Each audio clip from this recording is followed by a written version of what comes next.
Squirrel. Hey, y'all. Hey, Spencer. We're swapped around again. Huh? We're swapped around again. Yep, I know you do it on purpose.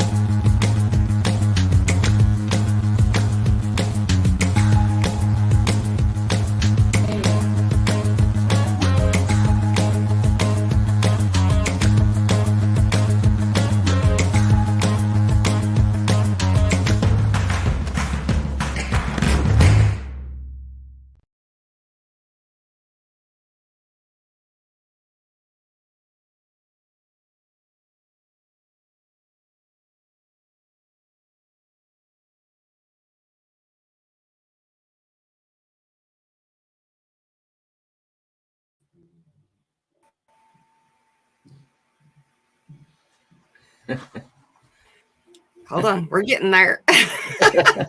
Look at there. I'm new at this, y'all, but I'm getting it. Hold on. You had half my head showing. Here we go. Did it. Hey, y'all. You got it. Well, you got to flipped around now a while ago. Got Al and mine up there, and it swapped on us. It's got me on the wrong side. How'd that happen? Well, I don't know. I can't do nothing about that. The whole time we was backstage, it was right. I don't know. That's the way I was seeing you. Not like that, was it? Oh, thanks, Richard. Look, check it out. It is, yep. I just came here for the intro. I'm done. I'll see y'all. Yep. Yeah, me too. See you. Hey, everybody. Let's see. Gary, Joe, Richard Elmore, Rooster, Richard Jr., hey, Wanda, Katie, Gary, Billy. Let's see. Damn, Roger, why are you in chat? No, I'm just kidding. Hey, hey, everybody. Waiting. Yeah, no kidding. It took me a minute, didn't it? Oh, wait, look, hold on. Bugs in here. Got gnats.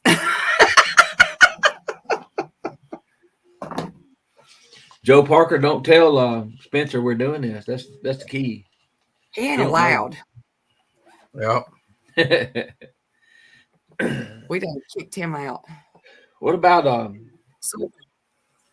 Mark? Rohay. Rohay. Tell me again. Tell me your name again. That's what I'm going to call you through the show, and I can't remember it. Rohay. That's right. Rogelio. Rogelio Guillermo's. Rogelio Guillermo's. High school. That's a my freaking nickname was mouthful. Rob. My idiot friend. I had like 99 nicknames, y'all. I don't know. It was funny. I mean, at the time, but Rohay stuck, like Raj in Spanish. We don't know if that's correct. That's just what we, made up. Spencer, who? I like it. We've all got nicknames. Why didn't you give Al a nickname tonight? I just didn't. Well, I just put him down as Al. I didn't. Hey, I'll tell you what his actual nickname has been for years. I just didn't put it on there. Everybody, when he used to be real heavy, everybody called him Big Sexy. Hey, see, why didn't you put that up? Big Sexy. No doubt.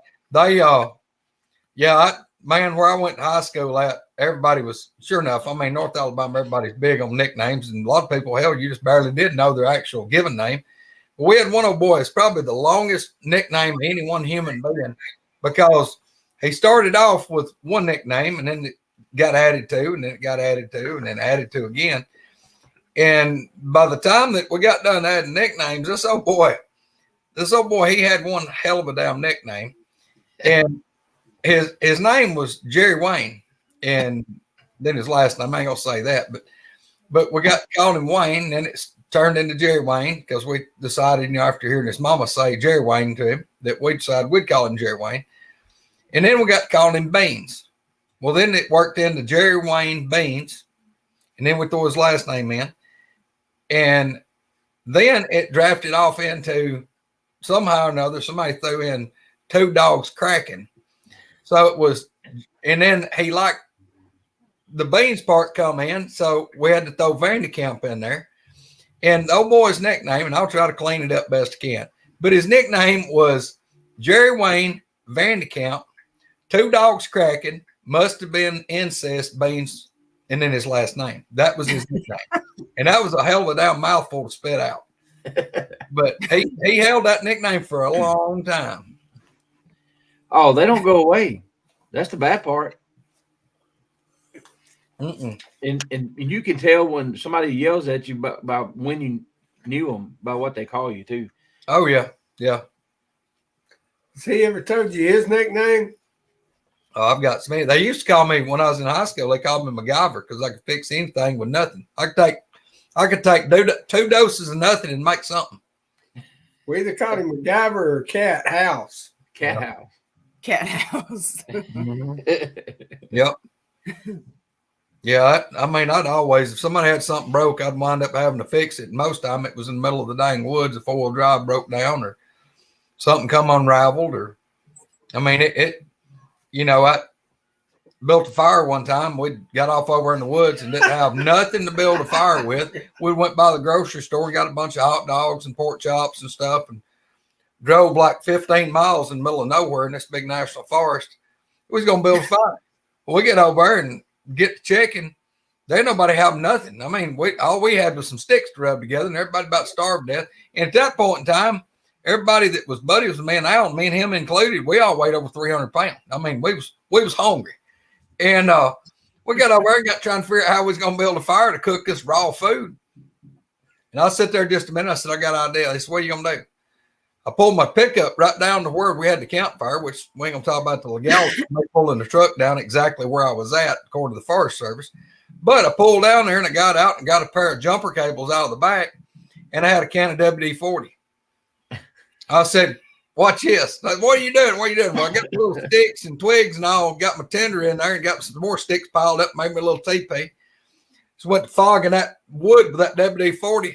I laid one of them jumper cable ends right up there at it and took the other one and clipped like the hot to the negative and arced it, squirting that WD-40, and I had a blowtorch. Whoa! I lit a campfire. Now, buddy, you talking about make a fire? You can make a fire with some aerosol and some sparks. So, hey, you'd be surprised. Some things that seem like they're impossible. You get stuck out in the woods. yeah, And it's got to get done. You can. There's Bobby Dahl, yeah. Caffeinated Cryptid. He's in Nashville tonight. He's going to do that Paracon thing up at the fairgrounds. Haints and spooks. I don't need to be a part of it. Okay. All right, tell him. I knew somebody was going to ask that. Y'all know the girl that does the TikToks and the shorts. I cannot think of her name right now, but she's funny as shit. And she always has the crayon hanging out of her mouth, and she talks to Brenda, who ain't never there. So I've been in character before we ever even came out here, walking around with a glue stick hanging out of my mouth and talking to people that wasn't nowhere around. JR thinks I'm it, but You don't have any crayons? I had a glue stick. Y'all, I can't hold it, it's too heavy. is Mark going to be here? Maybe. Don't know. I don't know. He was working on. He's in chat. Yeah. Is he? I don't know. Misty, you need to tell him about the that scary night you had with all those sounds. Well, he was actually working on that for me. I got cool. some weird stuff here at the house. I mean, like, it's kind of been off and on, but yeah, it's stuff. Stuff I caught on my phone. I didn't even have a recorder out. I just happened to be sitting out here in the shed and going through some stuff, and I got to hearing stuff outside. And so I just turned it on my phone and just set it outside. And I actually got a knock and something that sounds like a voice, but I never heard them from in here. And this is not like nothing but just like flake board and some panels. I mean, it's just through together built. You can hear anything just like you're sitting outside. So y'all may hear some stuff tonight where it's late. There's been some weird stuff going on lately. Well, tell them what all happened, though. I mean, she's been having stuff happen every night when the train come through till she decides to go sleep in the yard in the tent. And she goes, stays in the tent, she runs them all the hell off. They didn't do nothing, I reckon, did they? Yeah, like y'all prayed for me. I'm fixing to go sleep out in the yard. Yeah. Hope I don't have nothing weird happen. Then the next day she'd send the stuff. It scared her so bad, y'all, that she was recording with her phone and we could hear her daggum heart beating. Yeah. Yeah, ain't no joke. Like, what? Before she was holding her phone, I was trying to listen to what she had recorded, and all I could hear was bloom, bloom, bloom, bloom. Something got my blood going. That scared me to death. I mean, not scared me, but you know what I mean? You could tell it got my blood just going because, I mean, all of a sudden it went from you could hear a howl and then you could just hear my heart. Roger, I wasn't sure if she was hearing something or if JR was in the sliding glass door waiting, waving her. JR was just giving her that look. Yeah. Well, twinkle in his eye. Little twinkle in his eye. Well, y'all added me to y'all's chat. There's a train now. A couple of weeks ago, and it's like y'all in the chat here, you'll get a message like, "Hey, wish me luck. I'm sleeping outside. Hope nothing gets me." And then you don't hear nothing for 8 hours. And Greg's like, 3 a.m. You okay? Misty, you okay? 4:30. Misty, you all right? Yeah. I never even got on my phone, and y'all, since we have like been in the group text, like my phone is always on silent because you never know when you're gonna get a text, phone call, or whatever. Well, figure out every other night. I mean, me and you was texting back and forth till 4 a.m. my time, and the one night she goes out there, y'all prayed for me. Shit, she didn't message me nothing. I'm like, well, she done got eat by something. There's something in the yard. Let me go check it and out. I didn't hear nothing is what's so bad, but daggone like 1 or 2 coyotes just randomly and a freaking coon down in the creek. So I got a shotgun. My whole life, any horror movie I ever watched, I thought they was retarded because like they hear a bump or they hear something going on, and then let's go investigate. And I always thought that's the dumbest shit ever because ain't no human being would do that till I met Misty. Yeah, look here. We got a guess. Misty said, Misty said, I got a 357, a shotgun, and a Rambo knife. Y'all there. That's the noble. Noble in the house. I'm gonna need a bigger tent. Glad you're doing better, Mark. Man, yeah, me too. I'm tickled for him. Hey, Mark. Hey guys, I'm just sitting here trying to get my volume right. Where'd you go, Brenda? Yeah. I gotta pick my nose. Hang on. Yeah. Just remember the golden rule, Misty. You can pick your friends and you can pick your nose. You just can't pick your friend's nose. That's Oh no, I do that too. That's Mark. Oh man. If she cuts the cam off, I'm not asking her questions. I've learned.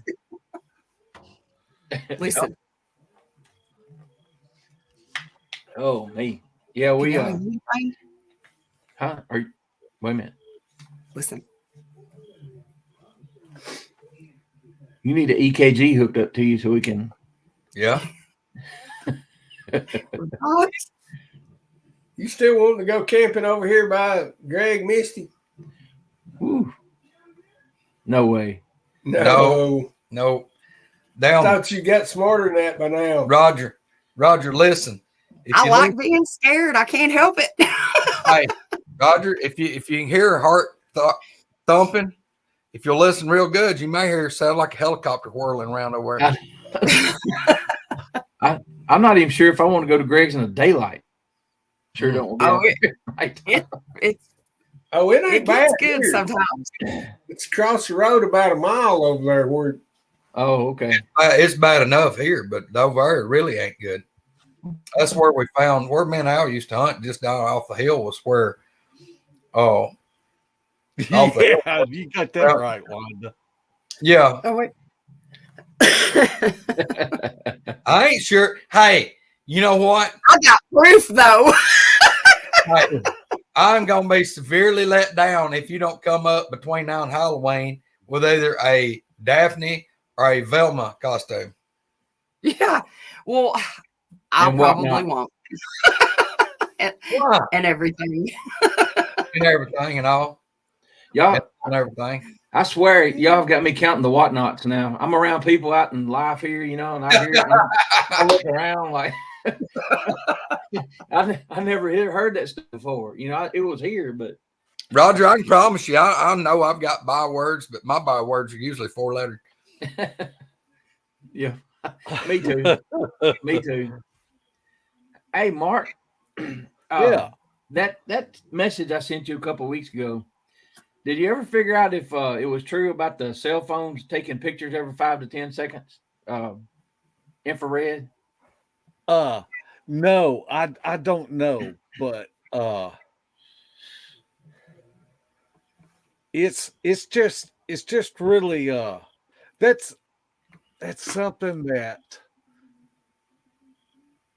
somebody that's not as dumb as I am with electronics research that should dab off into that.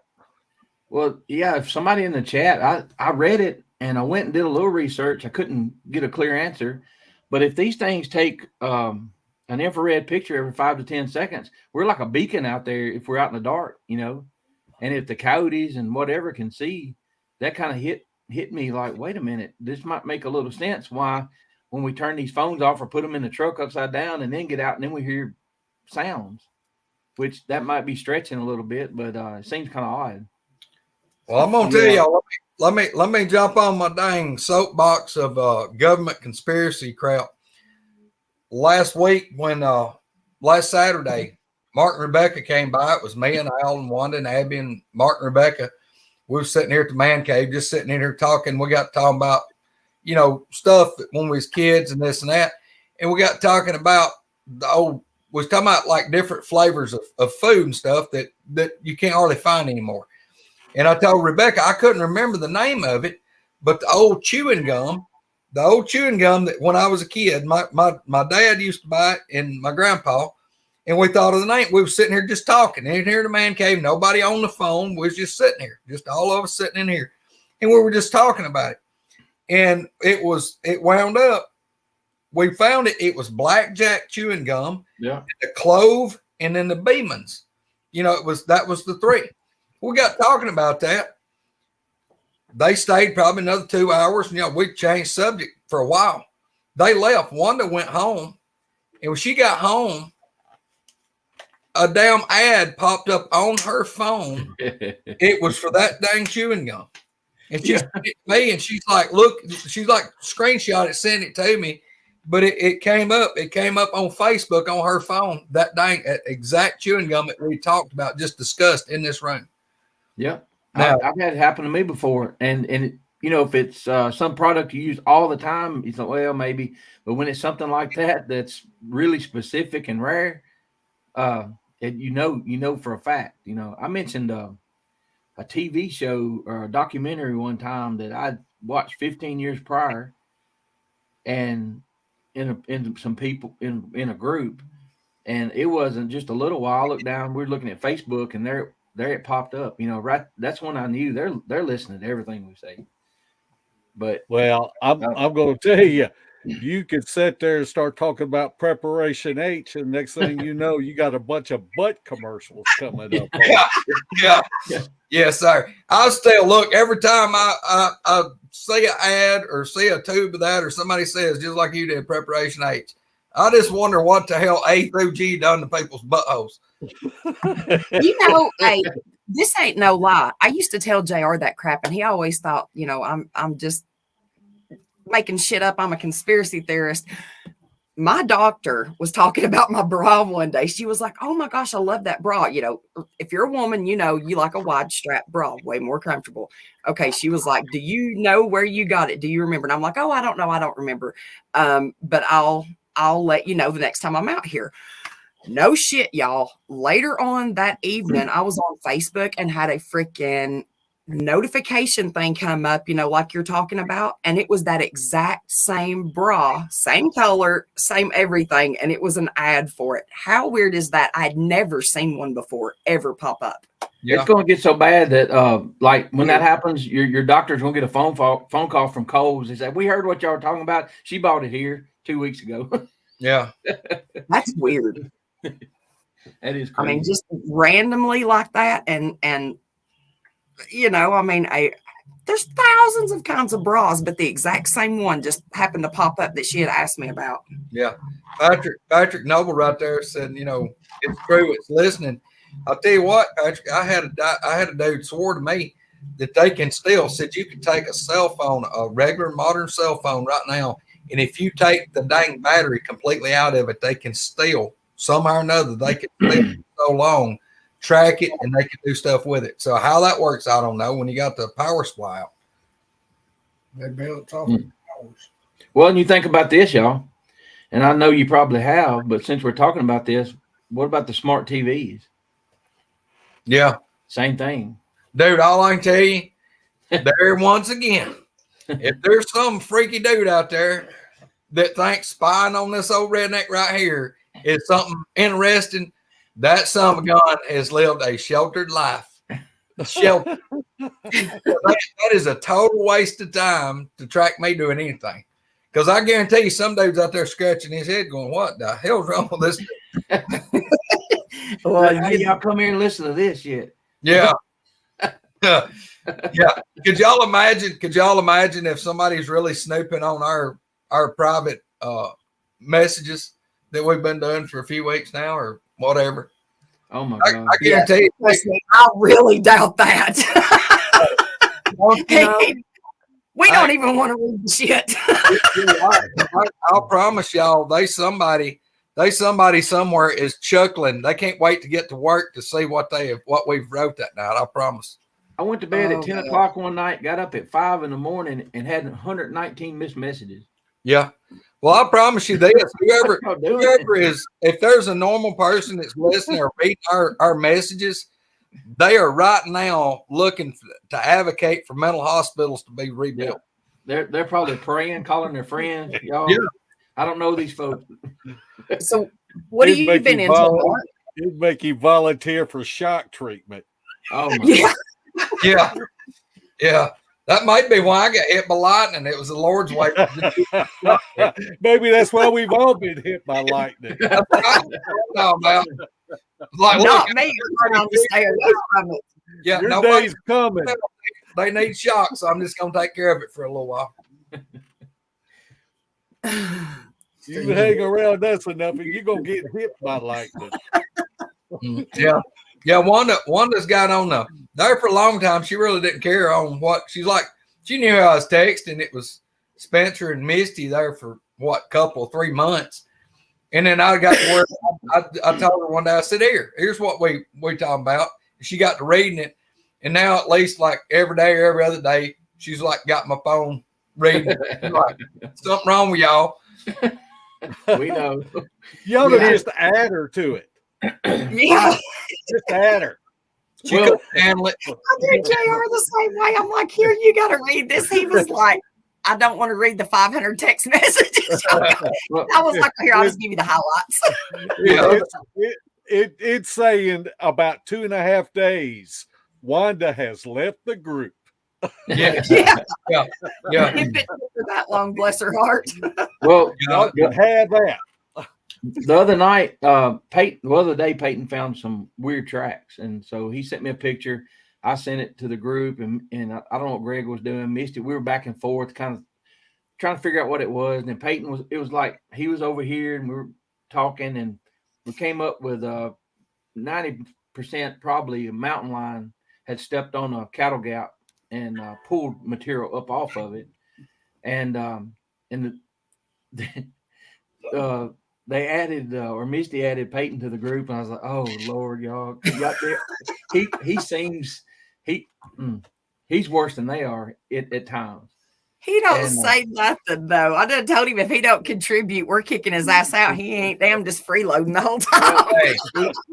He had a reason yesterday. I'm gonna go ahead and tell this. He come in to his house the night before, and his dog. He ran over his dog, and they had to go put her down. And that was his first dog after he moved out, and she was protective, and he, you know, he doesn't get down about much, and that was a bad day for him. So that's when he was quiet. You know, I told Spencer, I said, yeah, he's quiet because he's going through some mess right now. So here I was kicking at him. You should have said something. I'm so mean.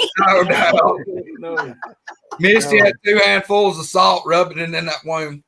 Oh yeah. I didn't even know it. No, it's okay. You know. Let me just tell y'all a true life adventure that we had one time at the house. When me and Wanda first got married, she had a fit wanting, and I never had an inside dog. Well, she wanted an inside dog. So she got a little old Feist puppy. I mean, this damn thing was like a rat when we got it. Little bitty. And we raised it up. We named it Daisy. It looked like a rat. Yeah, it looked like a rat when we got it. But anyway, we raised this little old dog up, and it was a great dog. Housebroke, just a snap of a finger, it was housebroke. And it was an awesome dog.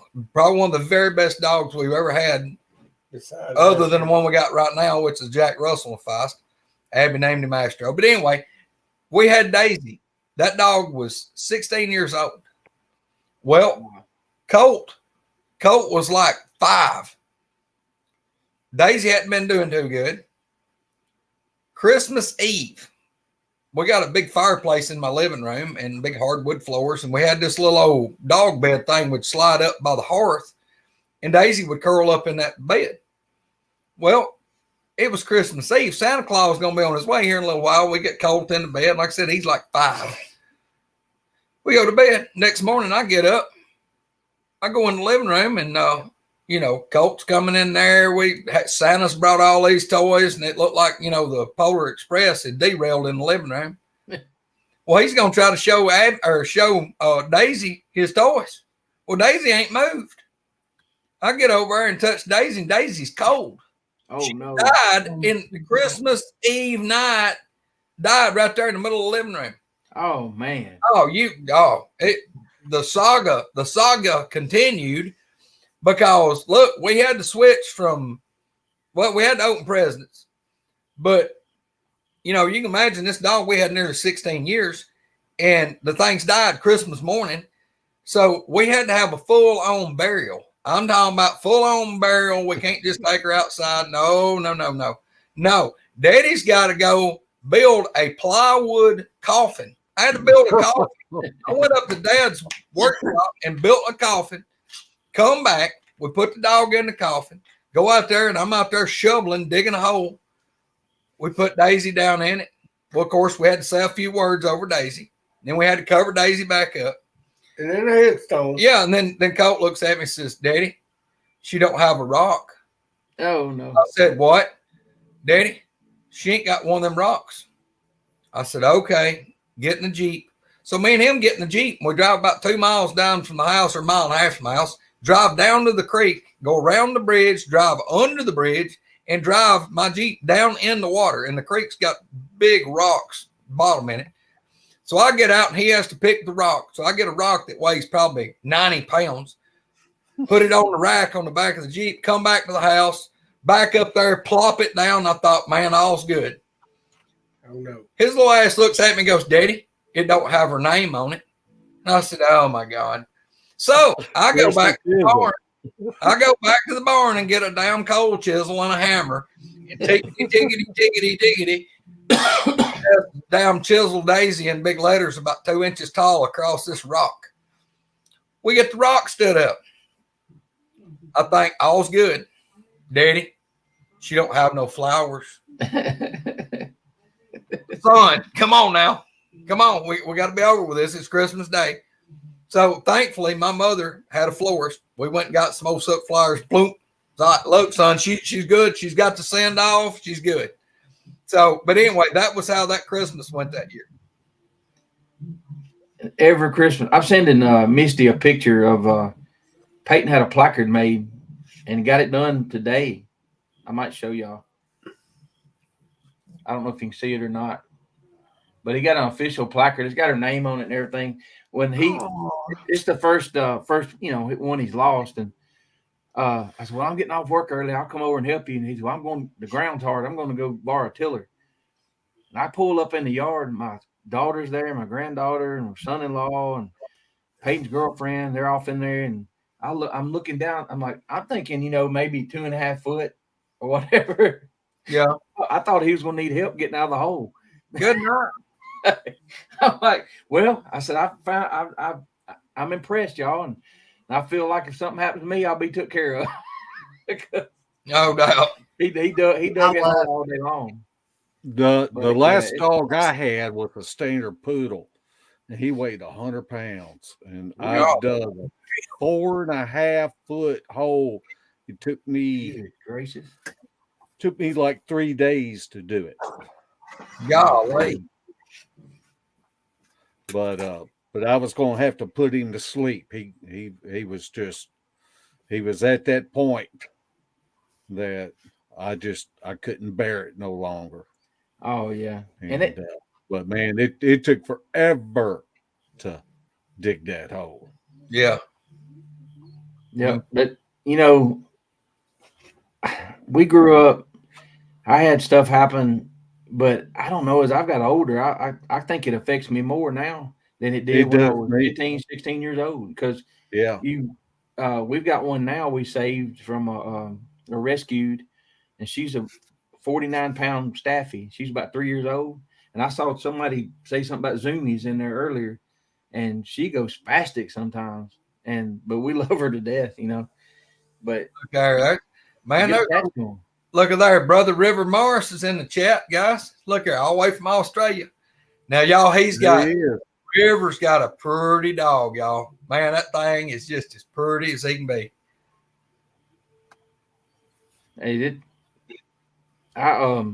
Peyton's got he's got a red German Shepherd. I don't know. He's big, and he's trained military or police trained, but the one thing he failed was he's too nice where he wants to love on people and everything. But man, he's you can tell Peyton knows the commands and stuff, and he's at attention all the time. And I feel better. I felt better when Bendy was this dog. Peyton moved out and got his own place way out in the middle of nowhere. And for the first few weeks, I was kind of, being a dad, nervous, but once he got her, she was a mountain cur. And I'm like, well, she's going to be inside. He can sleep. And if somebody walks up in the yard, she's going to let him know. Then, and I slept better for the last 7 years knowing she was in that house with him. So, yeah, I kind of got attached to her too. So. And what kind of dog was it? She was a Brindle Mountain Cur. Brindle Mountain Cur. Mm-hmm. Oh, y'all. Smart dog. We've had a few dogs like the one we got right now that is unreal how smart they are. And y'all, like I said, he's half feist and half dadgum. I just said it a minute ago. Jack Russell, half Jack Russell and half feist. And he is the smartest. That dog, and he ain't real big. Y'all, if that thing was big as a Rottweiler, he would absolutely eat a grizzly bear. He's the size of a bagel.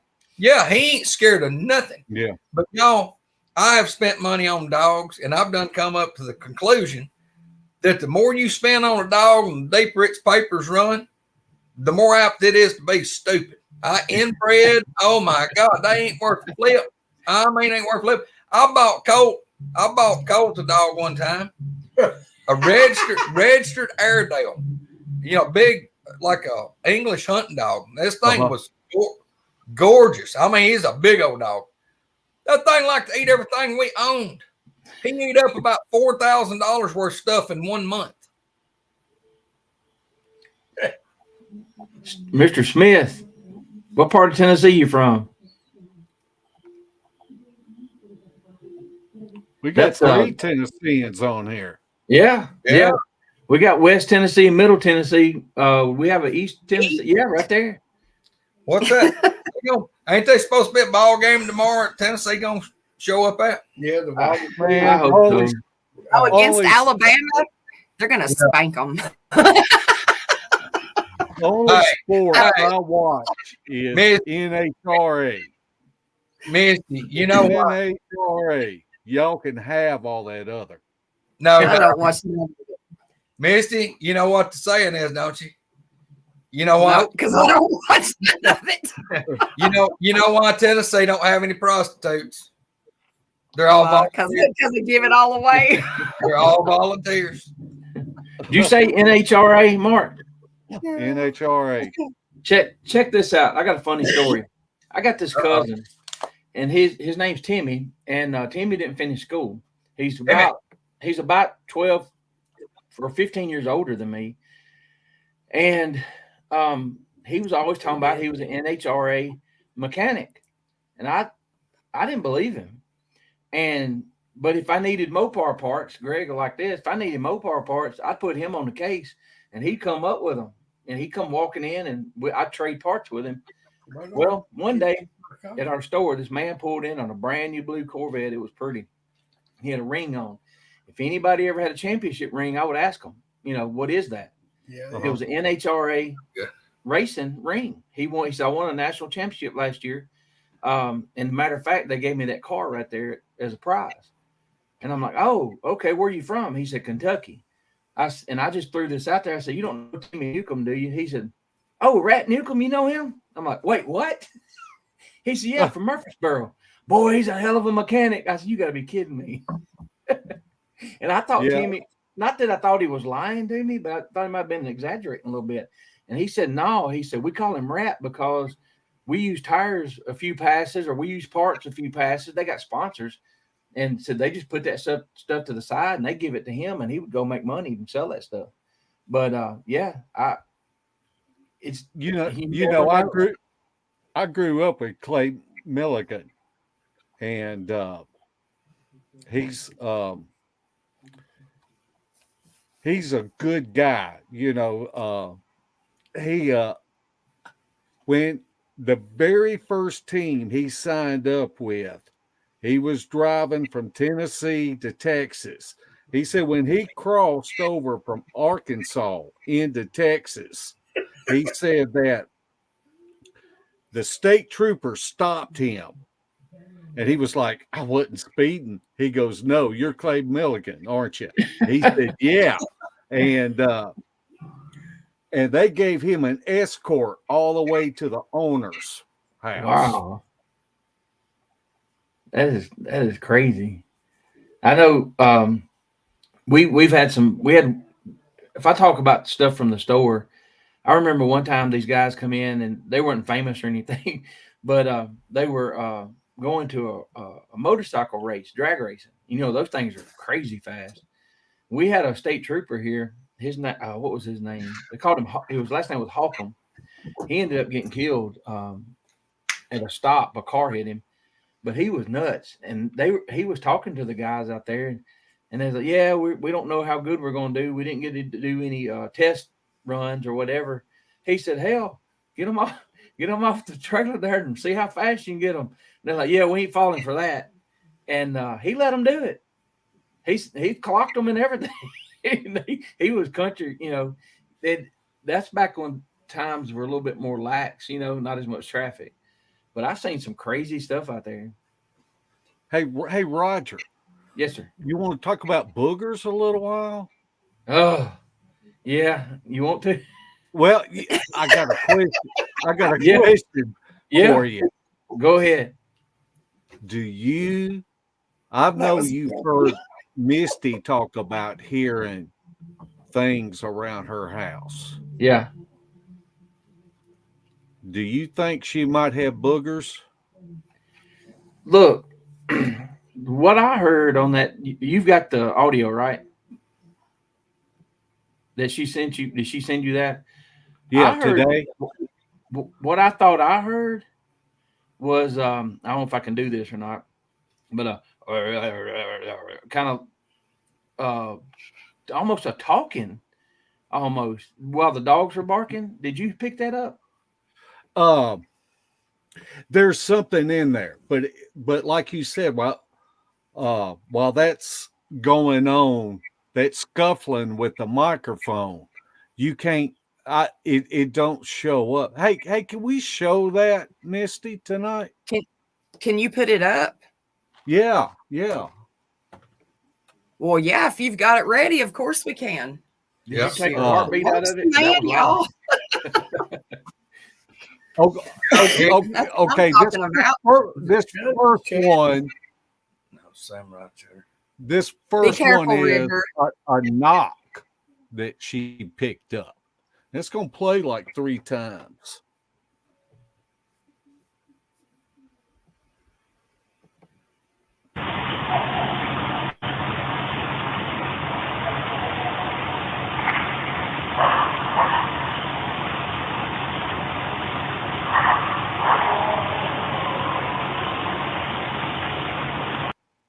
Watch these first 2. You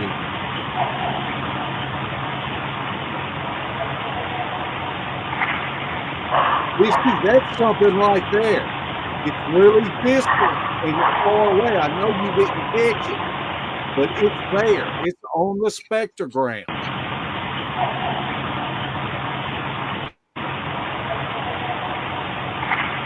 Oh my God. 685 hertz and 710 hertz. That's in there. What was that it? What is in there? You can see it. What on is the spectrogram. talking? What is the talking? I know that's y'all. I'm out here by myself, like literally sitting here. That's what I heard originally.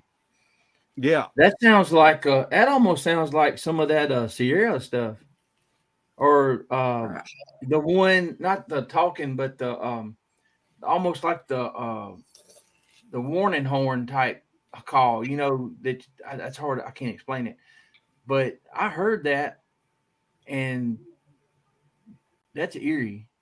Is that the one from 2 nights ago? Yes. Yeah. Okay, let's do it. You can see, okay, the blue lines is what you're talking about, and it's lower in that range where you think about. I put an arrow on those. Yeah. In the see, heart.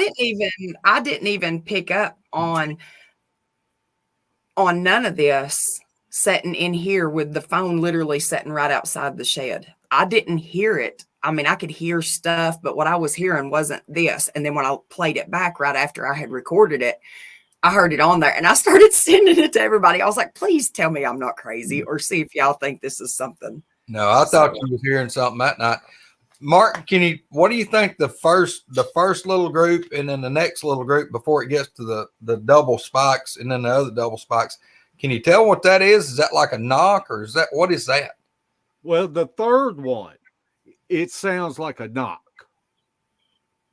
And but those first 2, it's almost like if it's doing like a little short howl or whoop or something. Yeah. But it's distance. And so that's why, it just barely picks it up. And Misty probably didn't even hear it she probably didn't even hear that night. She just probably heard the knock. I don't know. I'm just assuming. Yeah. I didn't hear any of it. That's the thing.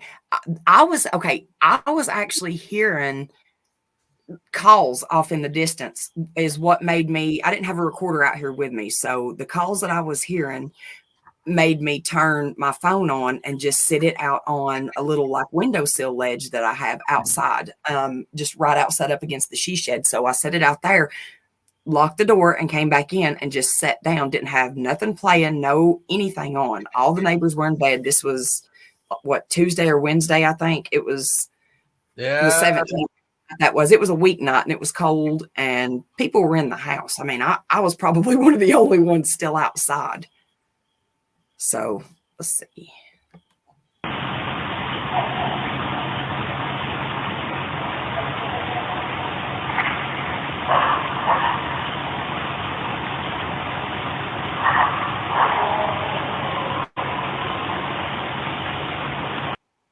There's talking after it too.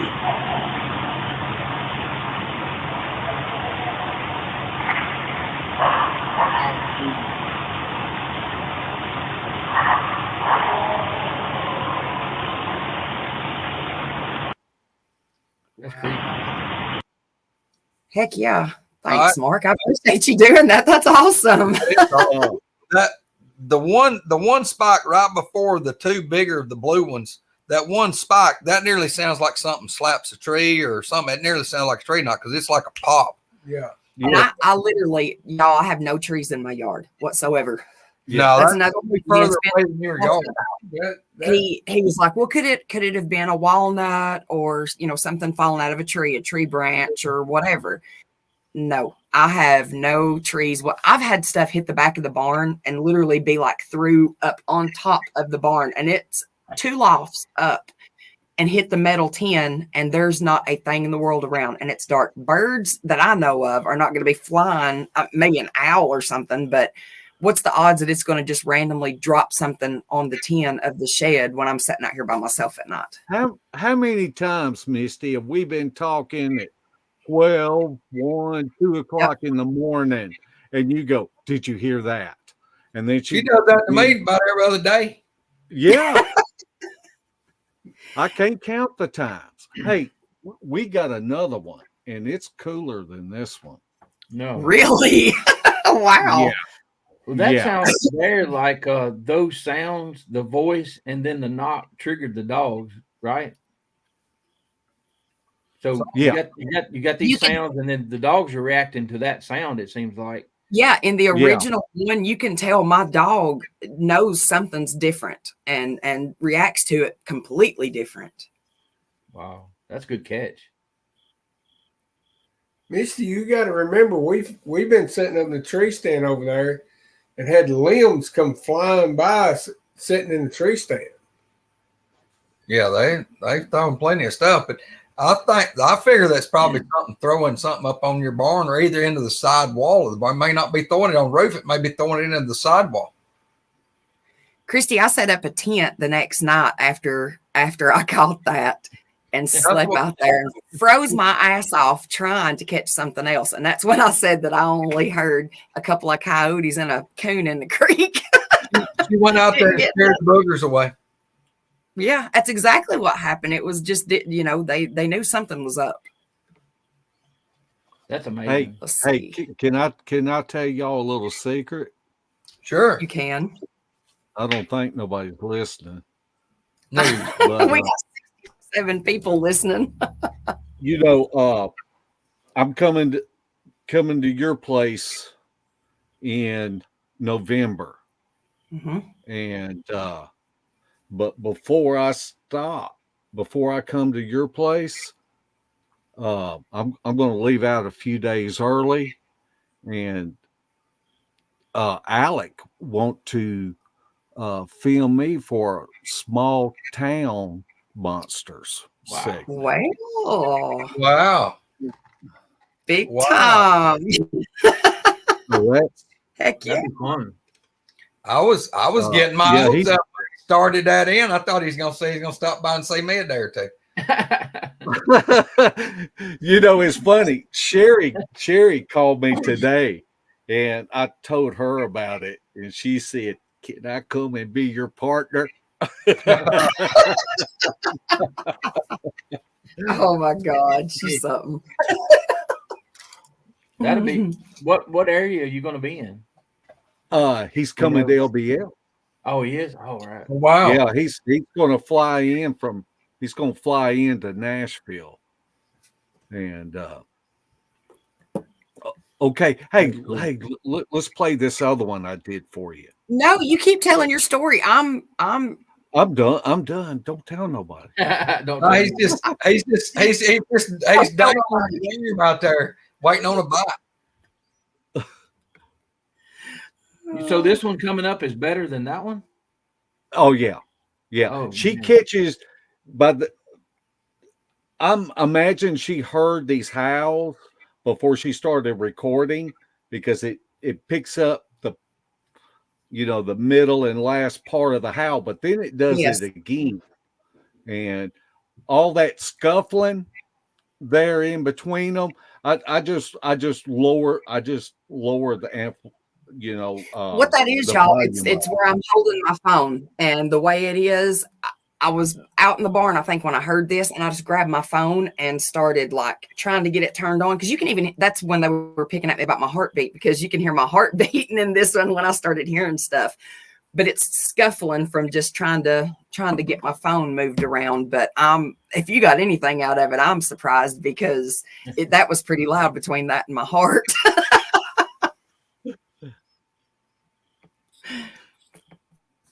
Let's see. See if we can get it to come up.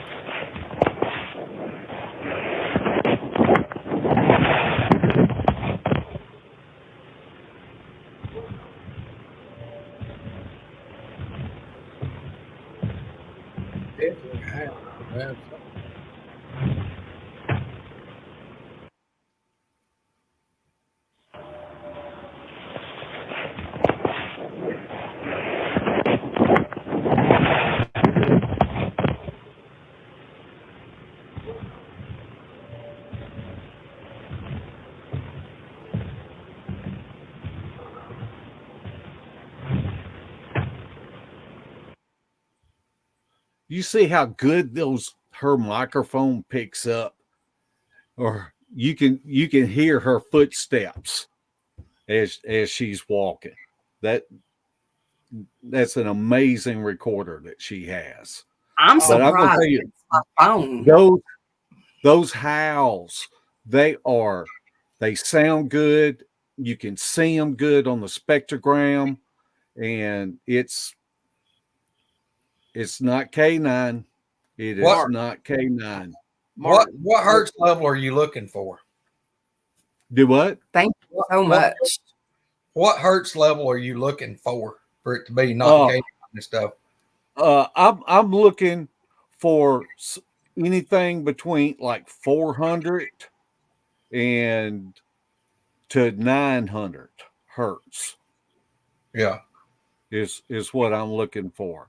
And that little line you see, that is what you're looking for. That's what it looks like. Mark, what like if that had been a person, what hertz would we be looking at? Probably. Man, I got some great examples. There was one time we were in Oklahoma. It was me and Shelly, Lauren Smith from Night Callers, and this other girl that was in the Sisters of the Moon at the time, a girl named Carrie. And Shelly made a call. And then the boogers started answering. And then the coyotes started hollering. And it's a great spectrogram to look at, because you can see what a human looks like on the spectrogram. You see what we believe is a booger looks like on the spectrogram. And you can see what K9 looks like on the spectrogram.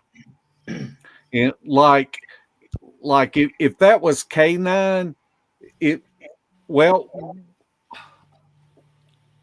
let's go back and look at K9. Let me send you the other one, Misty.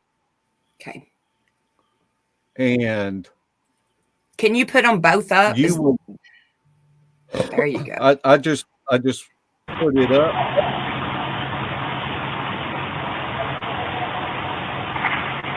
That's K9. K9 coming up.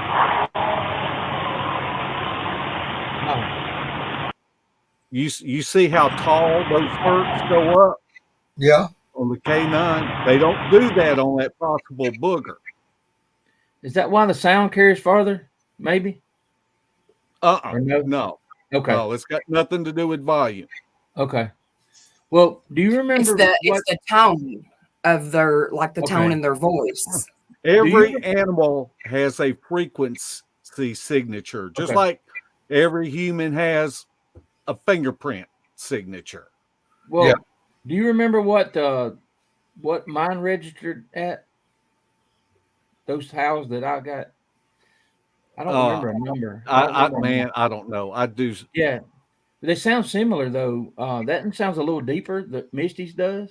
Mine were a little more high pitched, but they were still lower like that. If that makes sense. I'm not I'm not technical, but that's crazy because you can hear it.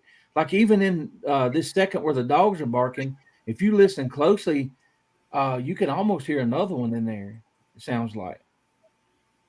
You know what's weird is I don't live in like hundreds of acres off to myself in the woods or nothing, y'all. So that tells you right there, be careful, seriously, because like we used to have a farm across the road and a farm behind us, and there's still bits and pieces of farmland with just like connecting tree lines. But there's actually a subdivision straight across the road from me and a start of one back behind me. And the one back behind me has got a field with a bunch of grown up like blackberry bushes and locust trees, you know, plus the fence line of trees that's there that just kind of connect little creeks and stuff like that and other people's property. And that's where I'm hearing it come from. So, I mean, that's crazy. Yeah, but Misty, tell them that, I mean, it wasn't far to where you had those pictures that, you know, that y'all took out behind your house. I mean, my gosh, that ain't far. 5 miles. It wasn't even 5 miles. The face that we actually showed on Mark's channel. You know, I mean, if you could see it or not, but in the original, it's, I think, a lot more plain. And it's if you dropped a pin at my house and dropped a pin at that location, it's not even 5 miles in a straight line. And we've got 2 adjoining rivers, literally, like, I don't want to tell a whole lot, but like it's they come into the boat access right here down below my house, like a half a mile. And they're literally right there and just split off each other. And it gets crazy around here sometimes. I'm telling you, it's really, really weird. Hey, I'll be back. Thank you very much for doing that, by the way. And if I ask dumb questions, I'm learning. I don't. No, hey, We've had stuff. we all are. Yeah, I'm like, man. But the that howl, it kind of reminded me of the one we heard, and Mark was like, hey, there's 2 of them that you heard, and there's 2 that you didn't.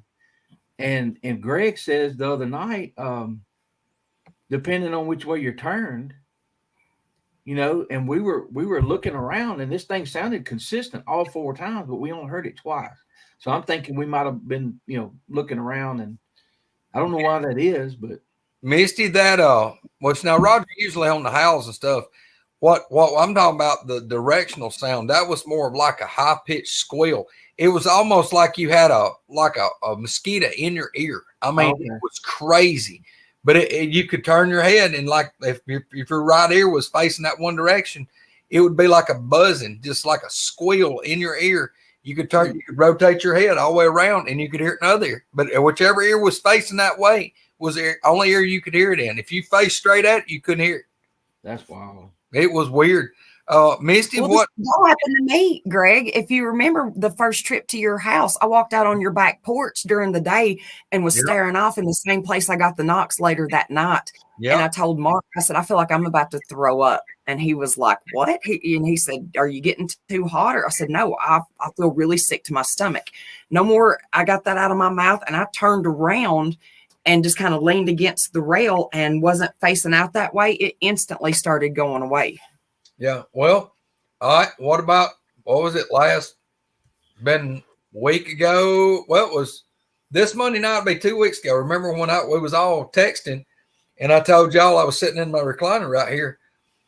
I mean, I felt just as normal as I do right now. And all of a sudden, it was like I got the gloom and doom creepy feels from head to toe, just like my hair stood up on the end, and just like the whole world's fixing to end. I'm talking about creepy feels, me sitting in that chair, and I'm texting them, telling them what's going on.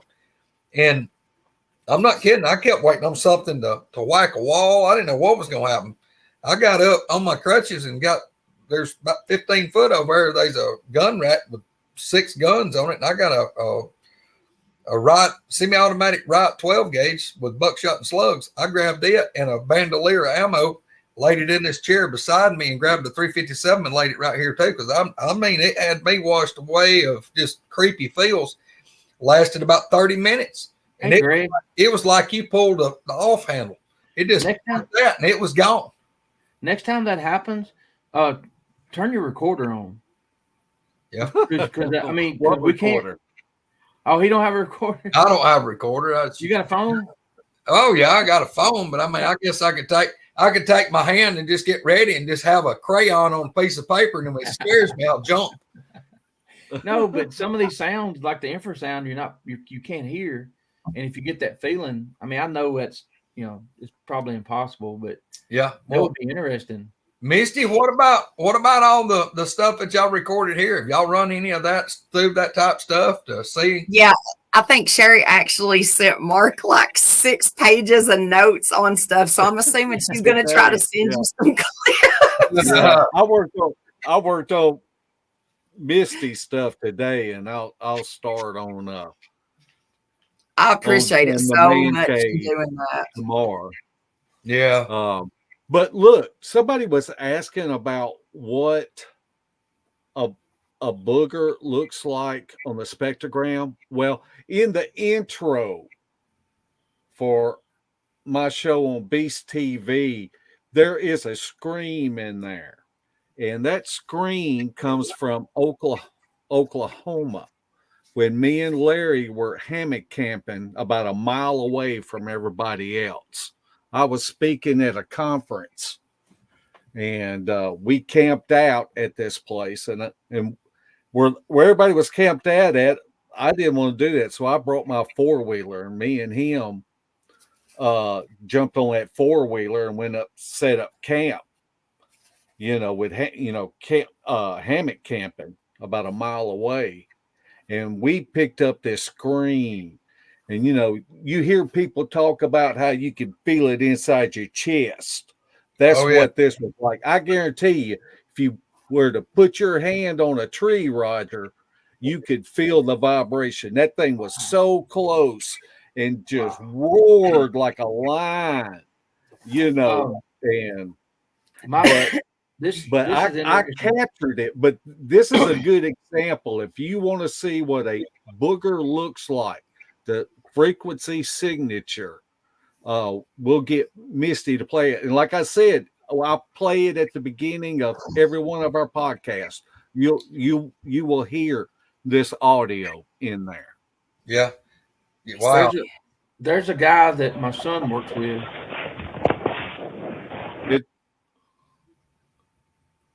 She's playing some more.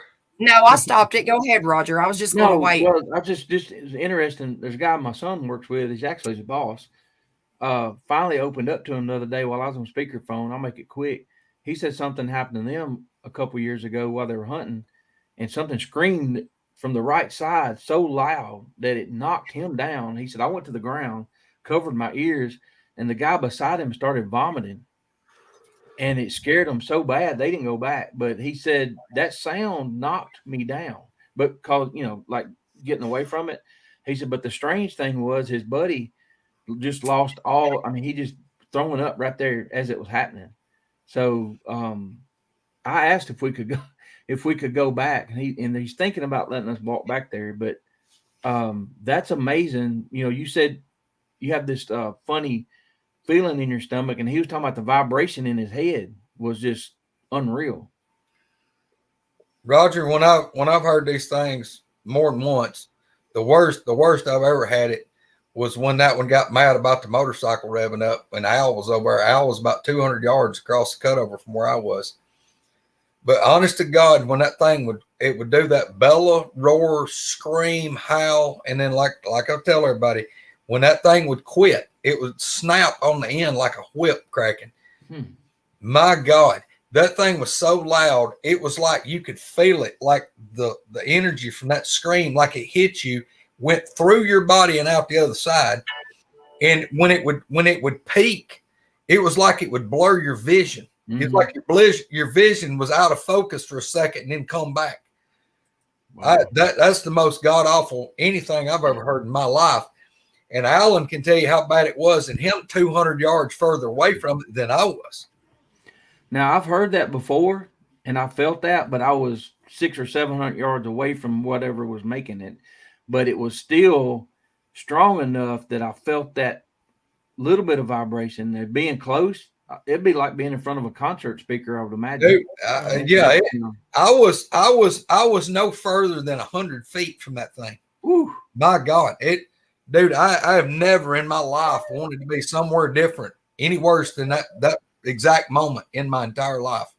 Honest to God, dude, I thought it's fixing to go down right here. I'm fixing to either have to try to kill that thing or it's going to jump on me. I knew whatever was going to happen is going to be really loud. Yeah. And, I'm of the mind that I ain't about to be no damn victim. I don't want to have to shoot one of these things. And I've had several times that I probably could have shot one. I mean, Al can tell you, we've had them within 40 feet. Or closer. And it's right there. You can see the bushes moving, the things grunting and huffing and, throwing a down temper tantrum. And we're right there. I mean, you see the bushes, you just can't see it because it's just barely in the bushes. Yeah. I mean, it wasn't trying to hide. They'd be just sitting there grumbling, just over and over, and we're sitting there just like, oh my God, and that's the night that his buddy come, the Doubting Thomas that thought we was crazy and making all this stuff up. And he chuckled about it. And I told him, I said, dude, you can go with us. You can go with us, but this is what may or may not happen. And I'll be damned if it didn't happen. And, he had a come to Jesus meeting right there. And like I said, dude, we've invited him to come back. It was just a running joke for years. Like, you going to come back and deer hunt with us this year? And he's like, hell no, y'all crazy. Y'all know what's over there? Y'all crazy as hell. I ain't, That one was close enough that night.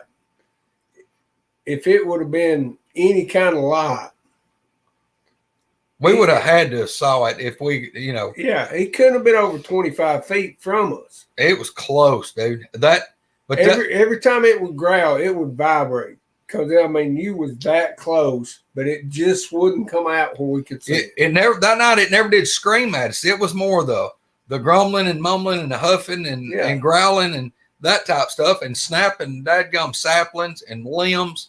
It was in that old growed up thicket. Man, it was right on top of us. It followed him out. That's when it bluff charged him, and he got out in the field, done him the same way it did me, except when he come down the road, he didn't run.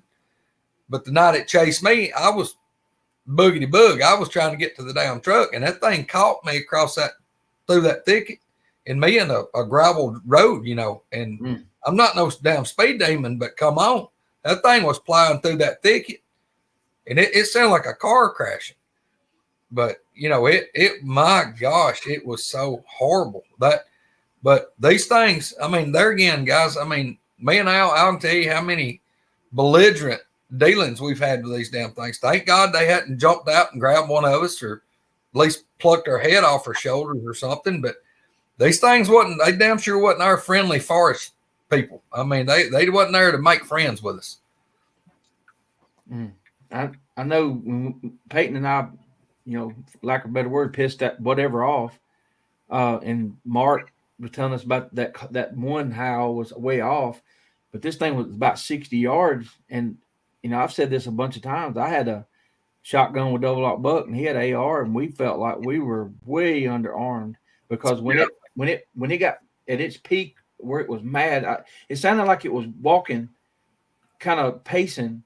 And it was grabbing stuff and throwing rocks, big boulders, and you could hear it hit and roll, and then you could hear it pick up a downed tree, I don't know how big, pull it to itself, and then pick it up, and then hit another tree with it. And Roger, what you just said right there, the pacing, dude. Time and time again, I've had these things come in, go to grumbling, get disgruntled, and dude, it's like they would go about a 20-foot circle. They'd like it back and forth or walking in a circle or something, but it's like it's pacing back and forth, just tearing the woods up. And you can hear me in the video. I say we can hear it walking. We shouldn't be able to hear it walking because we spooked some deer up. It'd been raining all night, and we could see the deer in there with us, and we didn't hear them make a noise. But this thing is walking so hard, and I don't know if it's snapping trees. You can hear it in there. But what we think from what Kumbo told me the other night and piecing it together, it might have been a mom and a little juvenile screaming. I don't know. But This thing walked out in the field a few months later. We had a fire going, and I've told this before, but it was me, my wife, Peyton, and his girlfriend, and we had this perfect fire going, and it got after midnight, and I've got my back to the field, and something walks out into the field and screams about 30, 40 yards behind me. And I look up at Peyton. He's facing that direction. I look up at him. I say, can you see it? He's like, no. And we get people, his girlfriend, he said, y'all can have this place. She's going to the truck. And I'm like, look, I'm going to get up and turn this way. You take that side. I'm going to hit it with a light. And, you know, less than 10 seconds later, I hit it with a light over there and we can't see it. But the haze about not quite waist high. But I wished I'd gotten a truck. But this thing was definitely sounded male. I don't know how to explain that, but it didn't sound like a female scream. And it almost sounded human at first, but then 2 seconds into it, I'm like, no, that's not a human. And so by Kumbo explaining, did y'all see me sit back? He said, did it sound like this? And he screamed out. And I'm like, oh, yeah, that's exactly what it sounded like. Yeah, that Kumbo's got a knack for mimicking them damn things, just like they mimic people. But Roger, I'll tell you something that Misty got here last when they were here, her and Sherry and Jim and Don and them. Misty, you want to tell them about the monkey sounds? Oh, that happened as soon as I got there, y'all, during the day. Like, this thing apparently remembers me. I don't care what nobody says. I'm telling you right now, 100%. It am. I stood out talking to Greg, had literally just come up. Had y'all heard anything before I got there that day? No, not that day. We stood out in the yard talking for 10, 15 minutes, went in the house, and I said, I'm going to go sit out on the back porch. We walk outside, and here they went. Monkeys through the day. Yeah. You know, I've had these things get in close. I'm talking about within 100, 150 feet. And it sounded like going to the down Birmingham, Alabama zoo. I mean, it sounded like you was at the down monkey enclosure. It sounded like all kind of monkeys having a fit. I've heard that several times. Be right over here in North Alabama in this national forest, and it sounded like you was in a damn zoo. I mean, the woods would light up with it. Well, what's so funny about it too, and the reason I say that I know that I think that they knew who I was, that they remembered me from the last trip, is because I know some of y'all have heard me talk about like pretty much being zapped. I've never had that happen before. It only happened at Greg's.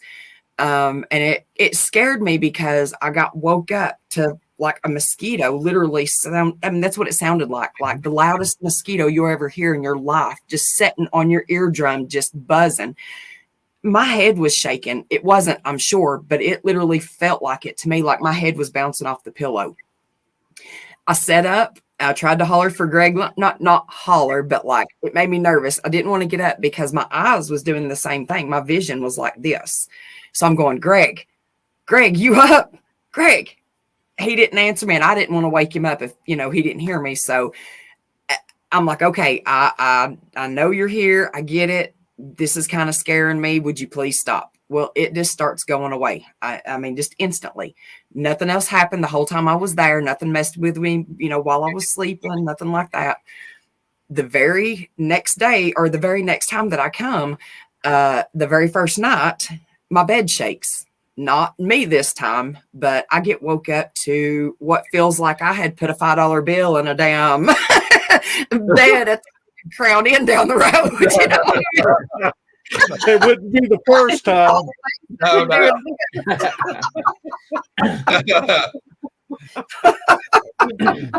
So I kidding.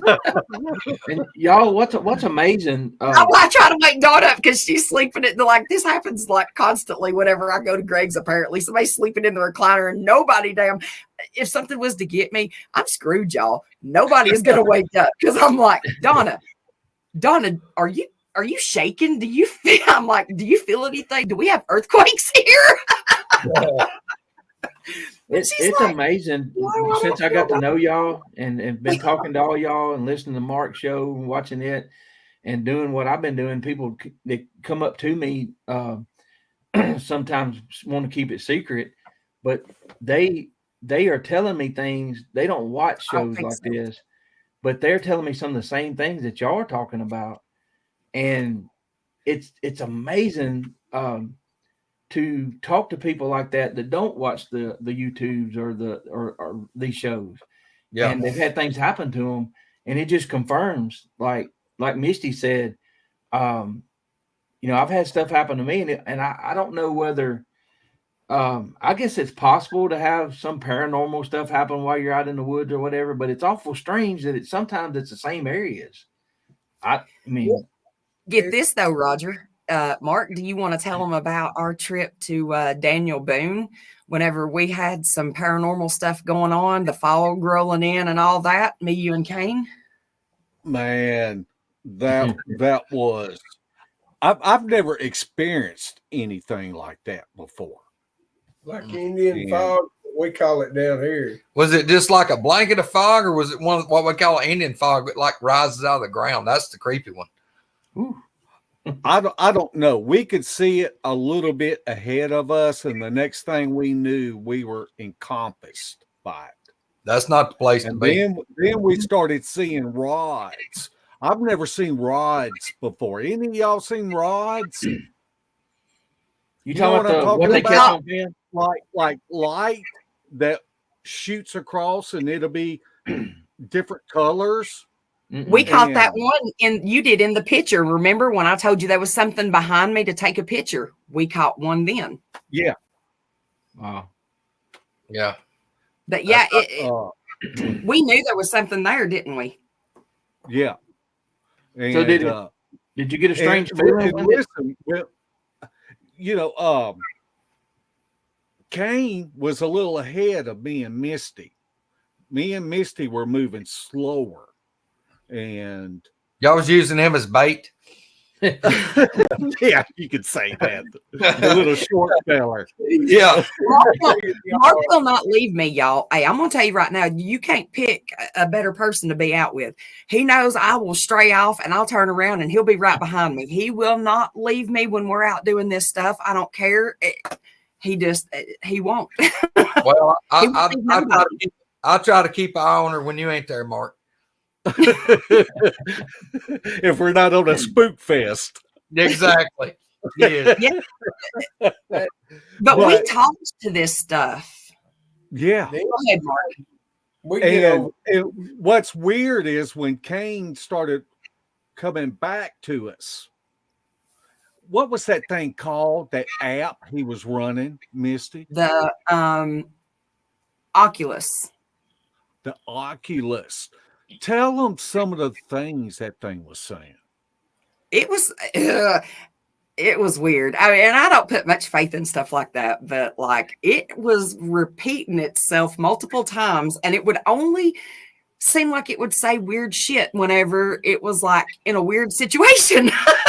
I mean, it was like demons and possession and talking about tying people up and Satan and coffins and I mean, it was like some dark stuff. And it said something sexual to Misty, and it was real funny. Misty is so funny. When things are getting hairy in the field, I want to be around people that they're going to start, you're going to circle the wagons. You ain't got to worry about nobody breaking and running or nothing like that you come closer together. And that's why Misty is one of my favorite partners. But that thing said something sexual. And like it was talking to Misty. And Misty is so funny because just like that, she goes, "Don't threaten me with a good time."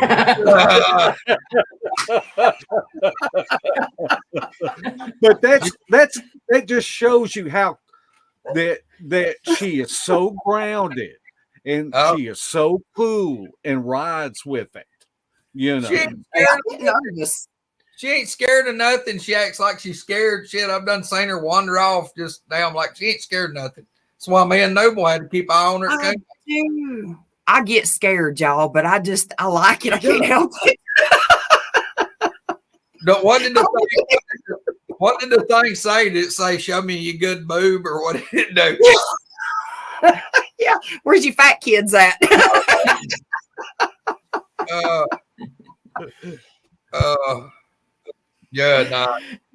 You should have tested. You could have showed it one and then seen if it said no, the good one. Yeah. It was weird. Because Kane would have been there on his knees. Yeah. So get a closer look. I was picking at him because he had that thermal, and I said, "Don't you be trying to sneak no peek at me while I go over here and use the bathroom." I don't think he knew what to think about me. This was like, I mean, we camped with y'all at the meet and freeze, but it was so cold. Like, we only met him and Eric that next morning, talked to him for a few minutes, and then, you know, everybody kind of parted ways. But I think he was kind of blown away by how I don't meet a stranger. If I feel your energy is like mine, or like, you know, the people that I like to hang around with, don't think I'm going to think you're a stranger, because, you know, it's not going to happen. You're going to catch hell. You're going to catch a hug, and you're I mean, that's just the way I am. And I could just tell, you know, he was the same way. So I just kind of let it roll just like I do with everybody. And I think he was kind of like, this girl, I swear she's a fucking nut. Have y'all ever heard like a woman laughing when you've been out in the middle of nowhere? Or children. Yeah. That's the creepy part. Right? That's what creeps me is children. That's the creepy part when you're, you know, I've told y'all about being over here in the damn tree stand and up in the pine thicket by that big field Misty and Mark's been to. I mean, it's a damn mile through the woods to anything. Ain't no road, ain't no nothing. And it was 20-something degrees that evening, right like 30 minutes before dark. Sun done down. It was not a whole lot of light left. And god dang, it sounded like there's 3 or 4 kids in that pine thicket. I could hear it running across and back and forth and limbs breaking. It was like they was playing tag or something. It was just laughing and giggling. And they'd giggle like hell, and then they'd laugh. And then they'd get quiet, and like they was chasing. And then they'd giggle and laugh like I caught you, and they was giggling. And that shit went on for 15 minutes. And then old Greg decided it was time to go to the damn truck.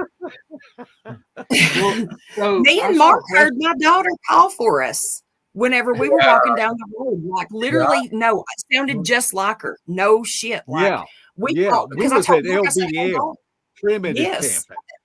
And that's when we caught that. That's when we caught that. That's when we caught that picture. Yep. Wow. Sure was. That was wow. It sounded just like my daughter, because we were walking and I told Mark, I said, hang on, Layla's coming. And I turn around and we stand there and wait and never see her. And finally, I mean, like, they're really far away. Everybody's in bed except for Donna and Layla. And I yell back and I'm like, Layla, are you coming or what? And she was like, what? And I said, did you not just yell at me? And she was like, no, Mom, I'm sitting here talking to Donna. And I mean, I just swore it was her. It sounded just like she went, Mom, like, you know, wait up, I'm coming, because we had asked her before we left if she wanted to go with us. And so I thought maybe she had changed her mind. That was really weird. I saw me and Misty had gone to do a perimeter check, Greg. What happened 7 or 8 minutes before that, we talk about fog. Remember that fog that came up? And I was sitting there, I was feeling the hair standing up on my head. And about that time, Misty goes, look at my arm. Look at it. Look at the hair standing up. She goes, something's good. And I said, I feel it too. And she goes, just step. Let me block you, and you step, and you start videotaping on the side of my head, because there's something over there. And sure enough, when we reviewed that video, there was eyes sitting there, and they were moving.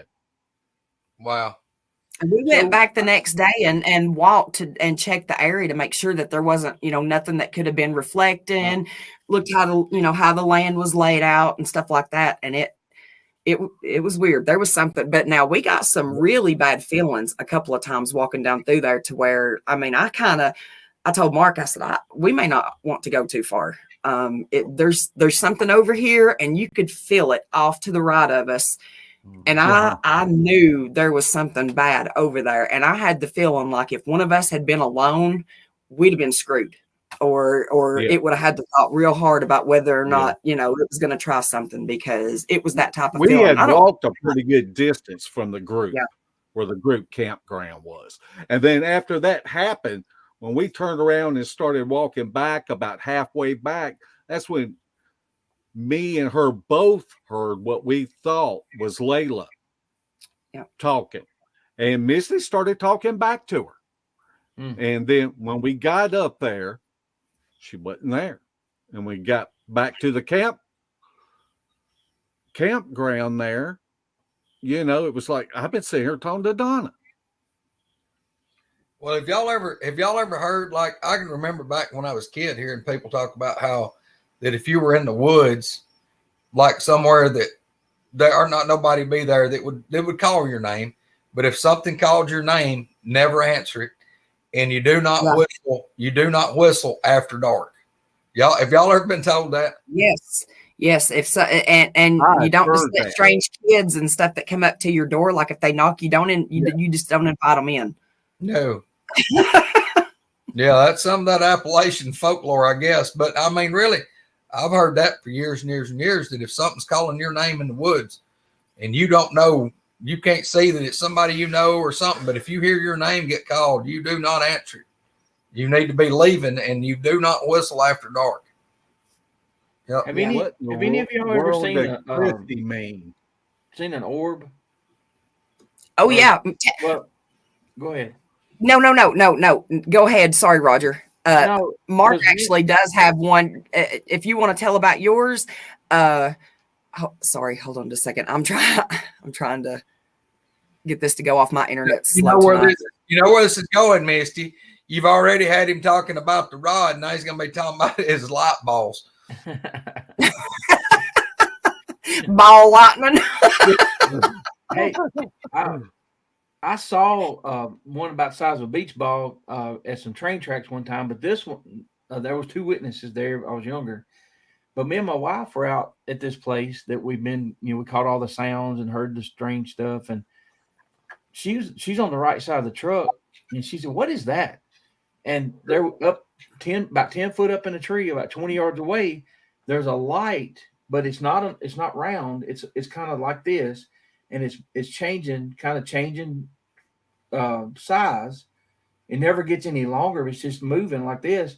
There's no reason for it to be there. And it wasn't LED. It wasn't anything. It looked almost like a dull white light. And I did like y'all did. We watched it for 20-something minutes. And this is when we first got started. I didn't even think about filming it. I'm just it's idiot, But when you see something like that, you do forget sometimes. Well, I pulled the truck up back, trying to get better angles, and it was there. And, it just gradually went away. And she said, "What could that be?" And I said, "I have no idea what that is." We went back the next day, and I went in the woods there and looked around, and there was the leaves. Nothing had been disturbed. There was no, like y'all said, there was no light source. There was no cameras. There were no trail cams. I mean, I'm going through and looking for everything and anything that this could have been to explain it away, because that's what you have to do first, And there was absolutely no reason for that to be there. And we're talking about small trees. So it wasn't like there was no limb for something to get up there and be in the tree, that had any weight to it, or trees. So I don't know. This area is so strange. I mean, I could talk for 2 or 3 hours on just the stuff that's happened to us there. I think when whatever was mad that day, that was about a 6-week stretch where we were going 2 or 3 days a week. And I'm thinking we might have wore out our welcome or something, because we quit going after that. Peyton said, "I'm not going back." But so we've been going back now. And we actually, y'all see, I was doing testing with my camera. I showed Misty and Greg. I had got a new camera, and I had it on my chest, and we were on the back side of the place. And Heather said, "Did you hear that? That was a tree knock." And I said, "I did hear it, but you sure that wasn't 2 rocks?" Or because it did sound, it wasn't a thud. Let's put it that way. It had a sharp crack, like somebody had a hardwood bat or something, maybe. But her hearing is awesome. But it's on that video, and I don't know. We've heard so much there. It's like unless something comes out and just screams at us, I don't know. I guess it's getting to be normal. Like Greg, Greg, you hear sounds around you, and oh yeah, she's had to point things out to me, and I heard it. I just don't react to them. I guess. I don't know. It's strange, y'all. I never thought I'd be doing this, but you have things happen to you. You either try to understand it or forget about it, right? Yeah. Roger, if you'd asked me 3-4 years ago if I thought that Bigfoot was real before I met any of y'all, and even that would have been the farthest thing from my mind. I'd have been like, no, y'all are all full of shit. Now, don't be coming at me with no damn Bigfoot shit. How is that? Why have they not ever been seen? I mean, come on. Yeah. No, I mean, I ain't seen one, but I've heard too much weird crap, y'all. Today was the anniversary of the Patterson Gimlin footage, wasn't it? Wasn't that today? Yeah.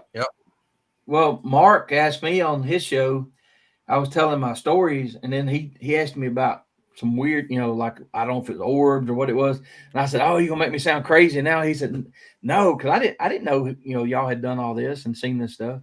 And sometimes when I'm telling these stories, I feel like I'm crazy myself, but it happened. So, I mean, what do you do? Roger, if I ever really sat down and told everything that I have seen, people probably already think I'm crazy just because half the shit that I've told on, what I've seen. But I've seen some weird stuff, and a lot of it is you get to a point to where you don't care anymore. If people don't believe you, who gives two shits? I don't, because I know what I've seen, and if you don't believe me, then don't listen. Mark, why do y'all think we are seeing these things? Because everybody's not. Man, but we're observant. Mark's observant. Misty's observant. Greg's observant. We can tell you exactly what we saw. What the temperature was. We don't panic. Yeah. And we were close to them. We were close. That's the bad thing. People panic down in the Everglades. Then they get hurt. Yeah. You gotta stay calm. You may be scared, but you got to stay calm. Yeah. I told Davy Jones first night we ever went out with them when Mark was there, because remember when we seen Larry go up in the field, Davy Jones, we was trying to look over at LBL, and this was the funniest shit ever. I had never went out with these guys, you know what I mean? And here I'm like, me and Debbie standing at the front of the truck, and I'm like way shorter than Debbie is, y'all. I mean, she's got like legs for days. So she's standing over here and she gives me the flare, and she's like, see what you can see. And I'm like, okay. So I'm looking, I'm like, Debbie, I can't see over the grass. And she's like, well, let me look. So I give her the flare. And she's sitting here looking. She's like, I can't see either. So she hands it to Larry. And she's like, Larry, get up in the bed of the truck and see what you can see. Well, unbeknownst to us, we're standing at the front of the truck. And Larry decides, instead of getting on the tailgate, he's going to just walk up this little like cutout in the grass. Oh, no. And all I can see is the damn moon shining behind him. And this big ass something like figure standing there. And I go, Debbie, I'm like, what the fuck is that? And she's like, what is that? And I'm like, I don't know. I said, don't make me have to throw you over my damn shoulder and take off running. She smacked me. She was like, it's Larry. He's going to have ticks. I thought I was going to die, though, because I thought I'd done seen something. Yeah. Well, I think a lot of us that have hunted most of our lives, I think that gives us an advantage of not reacting to sounds until you figure out what it is, because I've run off big bucks and everything when I was younger because I reacted to a sound. So, but some of these are so scary, and I don't know. Do you get used to it? No. You get jaded. You get jaded. It's just like what happened to me and Misty up in Kentucky. That all that stuff going on and all that stuff we capture if you ask me to go back and find that footage right now, it'd take me 2 days to find it because I get so jaded, and you get stuff after stuff after stuff, you know, when you're experiencing it, and it's not just one person, and it's not a bunch of people letting their imaginations run away with them. It's real stuff that's happening. Mm-hmm. And, but I'm just so jaded about it. You know, if a tree is big around as a 55-gallon drum out of nowhere just starts cracking and breaking, I just think, well, it's got to, there's at least one of them over there. Yeah. You know. Yeah. Oh yeah. Yeah. And I'm 52 years old. I've been in the woods all my life. I've never heard a tree fall. But at that place where we got those sounds, me and Peyton were out there and walking through, and all of a sudden this monster tree, and I'm sure it was half dead by the way it sounded, no breeze, nothing. But in the same location where all this stuff had happened, it fell. He turns and looks at me, and exactly what you're saying, Mark, like, well, shit, here we go. You know, and I said, Peyton, I've never heard that. I've been in the woods. I've seen where trees have fallen where I hunt, but I've never been in the woods when that happened. Especially with no breeze at all. The leaves are just, you know, what? So Greg, one night up there where we were at up there in Kentucky, in one night's time, we had 5 trees crash around us. Now, that this is happen. something that you could ask K. Michael or Eric Tipton. They were there, and I mean, big trees. Spencer was there.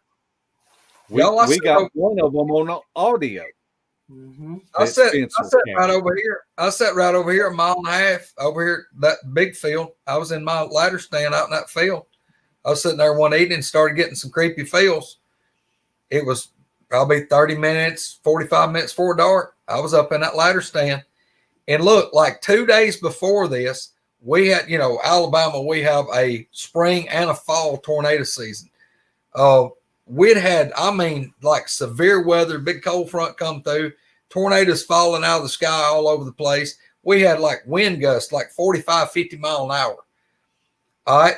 Like, say 2 days passed, I go over there and I'm hunting. Weather's pretty. You could have dropped a feather and it would have felt like a marble. There was no wind, no nothing. Leaves wasn't even wiggling.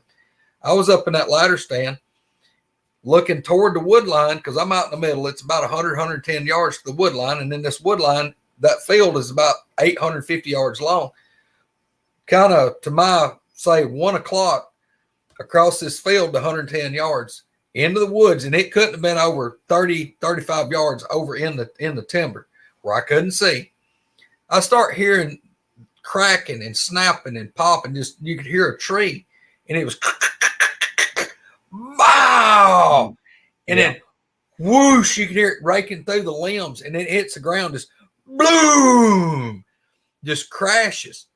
And I'm going, gosh, damn, shit, that was a massive damn tree. Well, I sit there and I'm listening and still got the creepy feels. Y'all, it wasn't 10 minutes where I'd heard this one break and fall at like my 1 o'clock. Scoop down the wood line, like if you'd been on that wood line and walked probably 75, 80 yards. So now it's at my, say, 10 o'clock or 11 o'clock position, looking at the same wood line. The same damn thing sound like you had recorded the first one and replayed it. Snap, snap, snap, crack, crack, crack, crack, boom. 2 trees fell within 10, 15 minutes max. What are the odds? Yeah, exactly. I mean, look, we'd had all like 45, 50 mile an hour straight line winds, tornadoes. Them things didn't fall, but magically they both fell within 10, 15 minutes while I'm there hunting. Yeah, I grabbed my little toys and down the stand I went the opposite way, got the Jeep and left. I knew then, I thought, well, they don't want me in here this evening, and I know what just done that. So I'm going to go ahead and leave. I wonder, this is way out there. I wonder if they push some of these half-dead trees over to dig the coons out of them and some of the animals that might be living in them. You know, Man, they're too close to us. They know we're there. There's no way they don't know that we are there. You're right. You're right, Mark. I'm telling you, I still believe that these things, just like I've told people, like I can be at the house and Abby's little dog Astro. It can be about time for Wanda and Abby to get to the house because she goes picks Abby up at her mom's, then comes home, and Wanda gets off work. She goes, gets her, and comes home. I can be sitting on my porch, and that little dog will be laying in the yard. And cars go by, which my house is about 250 yards off the road. And cars will go up and down that paved road. And that little dog just lay there, ain't got a care in the world. And if I'm sitting there about time for them to come home, I'll see that little dog pick his head up, and he'll look. I'll see his ears fold up. And I'll start listening. I can't hear a car, damn sure can't see one. And he'll jump up and he'll run around in circles, start whining. And then it'll be about 30 seconds over the hill on that paved road, over the little crown of the hill. I'll see Wanda's vehicle. That little dog knows the sound of that car way before I can even hear it. And look, all these other cars go by. He knows the sound of her car. How that's different than other cars, I don't know. But I, honest to God, like hunting over here, I believe them things knew. They knew that I was in there. They knew I was coming. I think they recognized my truck. They recognized me. And like I tell people, it'd be just like a neighbor having a mean dog or a dog. For a while, you know, a new neighbor moves in. He's got a dog chained up. He's going to notice you, and he may hit the end of the chain and jump back, stupid, and bark. But after he gets used to you, he's going to look over there and go, hey, that's just old Mark over there. You know, he ain't going to mess with nothing. He's going to eventually get to where he'll know you. He'll see you and recognize you just like we recognize people. And honest to God, I believe that's the way these things are, because it got to where, like me and Al, after we kind of made peace with them, when I, you know, whooped at that one, a lot of times they, you know, it was really benign. Just, you know, they were there. They would follow you out. We'd hear whoops and, you know, tree knocks and stuff, but it wasn't them being belligerent. But now it would escalate a little bit if we took somebody that was with us. It may not be when they were with us, but if we went back like a day later or something, if we'd brought somebody that was out of the norm into that area, then they would start acting up a little bit, not nowhere near on the spectrum that they did before. But it was like they didn't like us bringing something new, somebody new to that area. Like they didn't like it. They didn't approve of it. Yeah. Well, it's like when we carried Austin over there and he done his little peacemaking thing with them. It was quiet for a couple of weeks. And then Greg's brother went over there. And me and either one was with him. And they pretty much run him out of the woods. Yeah. But they just, I don't, and like I said, guys, I have no idea what they took out of, or what kind of context they got out of me whooping at them. But it was absolutely like you unplugged the dang burner on something. It was like it just diffused it. Just, well, it's like, it was almost made me feel like, well, shit, we ain't going to scare them the more they know what we are. That's possible too. Well, I guarantee you, they know the sound of your vehicle. They know the sound of your voice. Yeah. And they can hear that vehicle coming from way down the road, and they know, here he comes. Well, you know, I've seen deer do that. I had a neighbor that hunted in a place he really wasn't supposed to be there. And I would cross the fence. I had permission to like turkey hunt and, you know, full camo. And I'd be over there and he's not supposed to be there, but I'd hear him fire his four-wheeler up 2 hills over. And everything in those woods would start getting out of there because they knew exactly where he was coming. He did it the same way every time. And I would just kind of sit there and watch him drive by and then head on back to our place. But, you know, the day that all the stuff happened to Peyton and I with the sounds and the irritation, you know, I got to the point where I told him to clear his mind. And Mark probably heard that on the video. And I just said, you look, we're just curious. We're not here to hurt you, and we don't want to be hurt either. We had one more tree snap after that, and then silence. I said, what are you feeling right now, Peyton? He said, the whole feel of the woods changed when you said that. And it did. I mean, I had this, it was a jittery, euphoric feeling kind of in my stomach. And, you know, it was the energy changed in the whole area. And we continued we stayed there for a little while, and then we left. And immediately when we got to the truck, we started listening to the, the sounds and whatever. And you're right, Mark. That I told Peyton, I said, ain't it weird? We went through that. We got to the truck, and it was almost like scoring a touchdown. Yes, we got it. We got some of it. But then we hear it, months later. It doesn't have that same effect on us because we've gotten jaded to it. I said, think about how we felt when we got back to the truck. We felt lucky to get to the truck.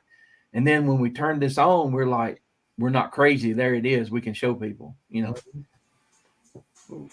Greg, probably been a couple of years ago, he was over by himself.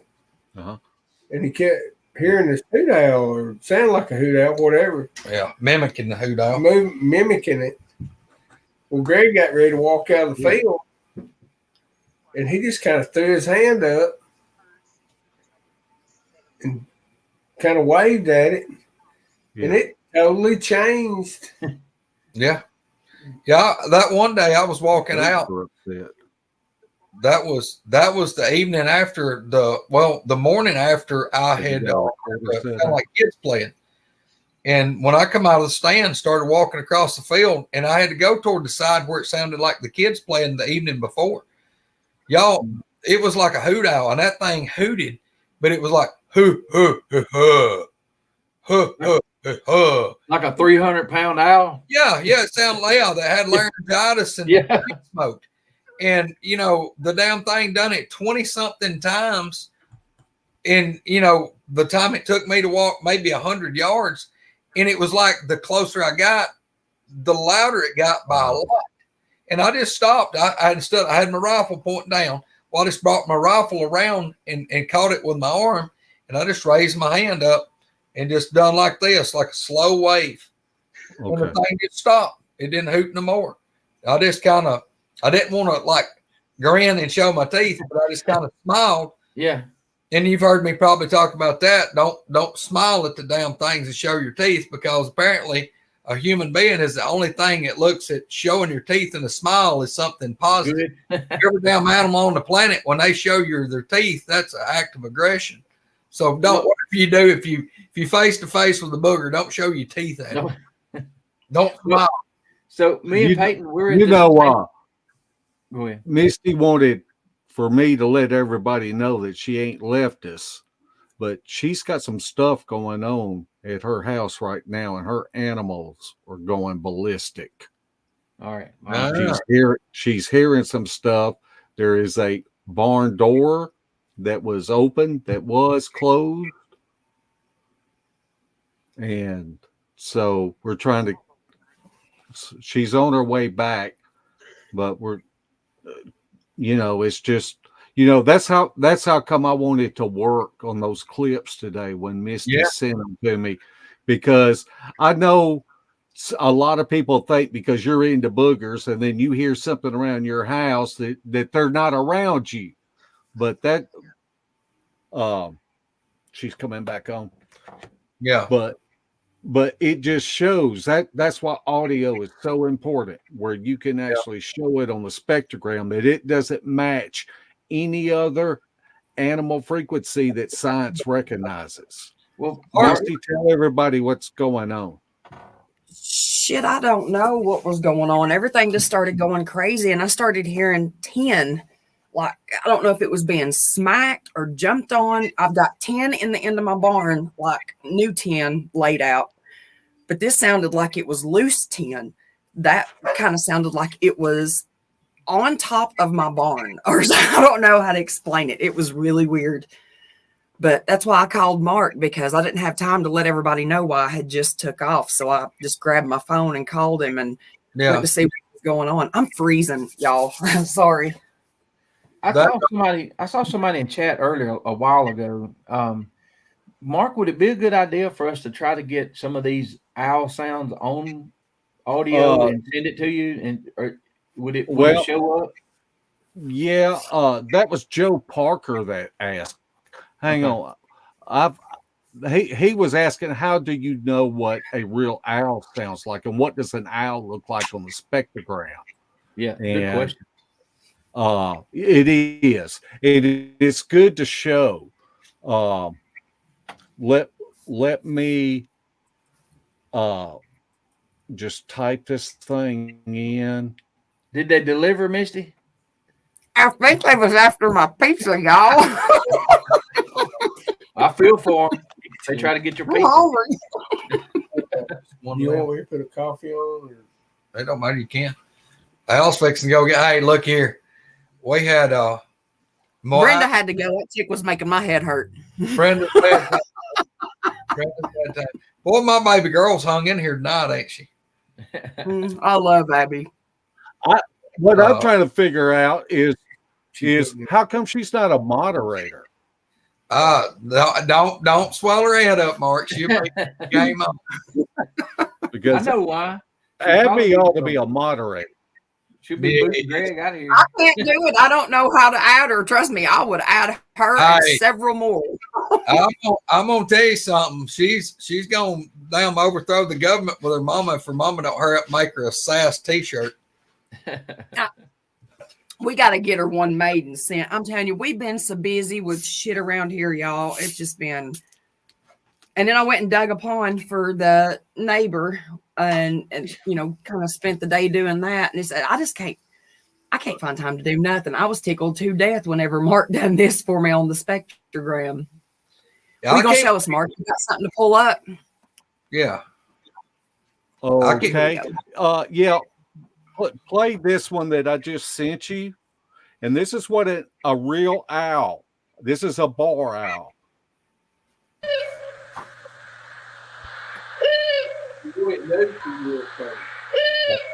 I'll tell you what, make it that way.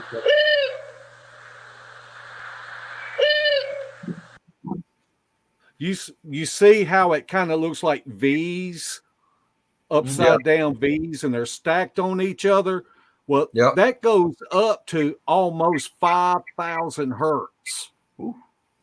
And so it's an owl. I've got some that when me and Larry were going back reviewing something for a show, and we thought it was owls we were hearing. It wasn't owls. It was something mimicking an owl. But we had a lot of that. That's what it looks like on the spectrogram. Upside down V's stacked on top of each other, and they go up to about 5,000 hertz. And like a booger is normally between 400 to 900 hertz.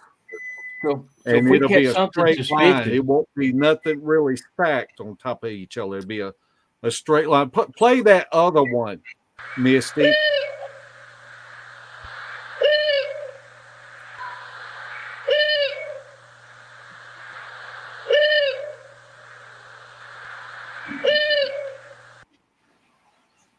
Okay, now play the other one.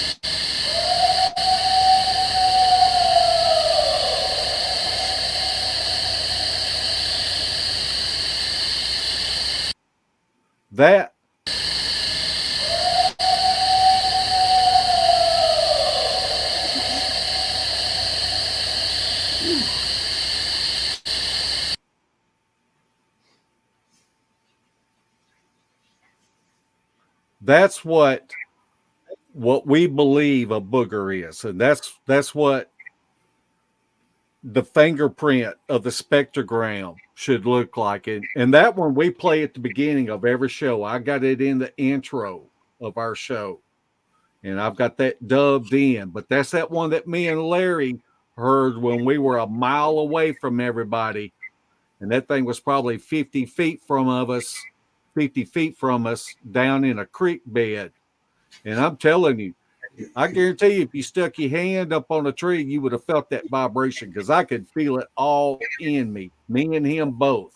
And the funny thing about it was, we were both worn out. He had a bad sinuses all day and head hurting, and we were worn out. And Larry used to never sleep around me. He'd make me move because I used to snore a lot. And we just we saw each other's lights. We were climbing in, kicking off our shoes, climbing in our hammocks. And I saw his light pointing at me and mine was pointing at him. And then we just got in our hammocks and went to bed. But that, and then later on that night, that one, that's when that other one come up, near his hammock, and we've got that recorded. That thing sneaking up and throwing rocks and twigs at Larry, and it wasn't the sounds that woke Larry up; it was the stench of that thing that woke Larry up. Yeah. Wow. What part of Oklahoma? This here? Eastern part of Oklahoma, where the Ozarks dump into it. Okay. Wow. Hey, I'll be right back, guys. All right. I'm gonna play this one again.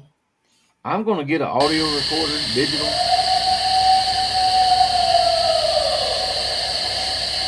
Yeah, that's big.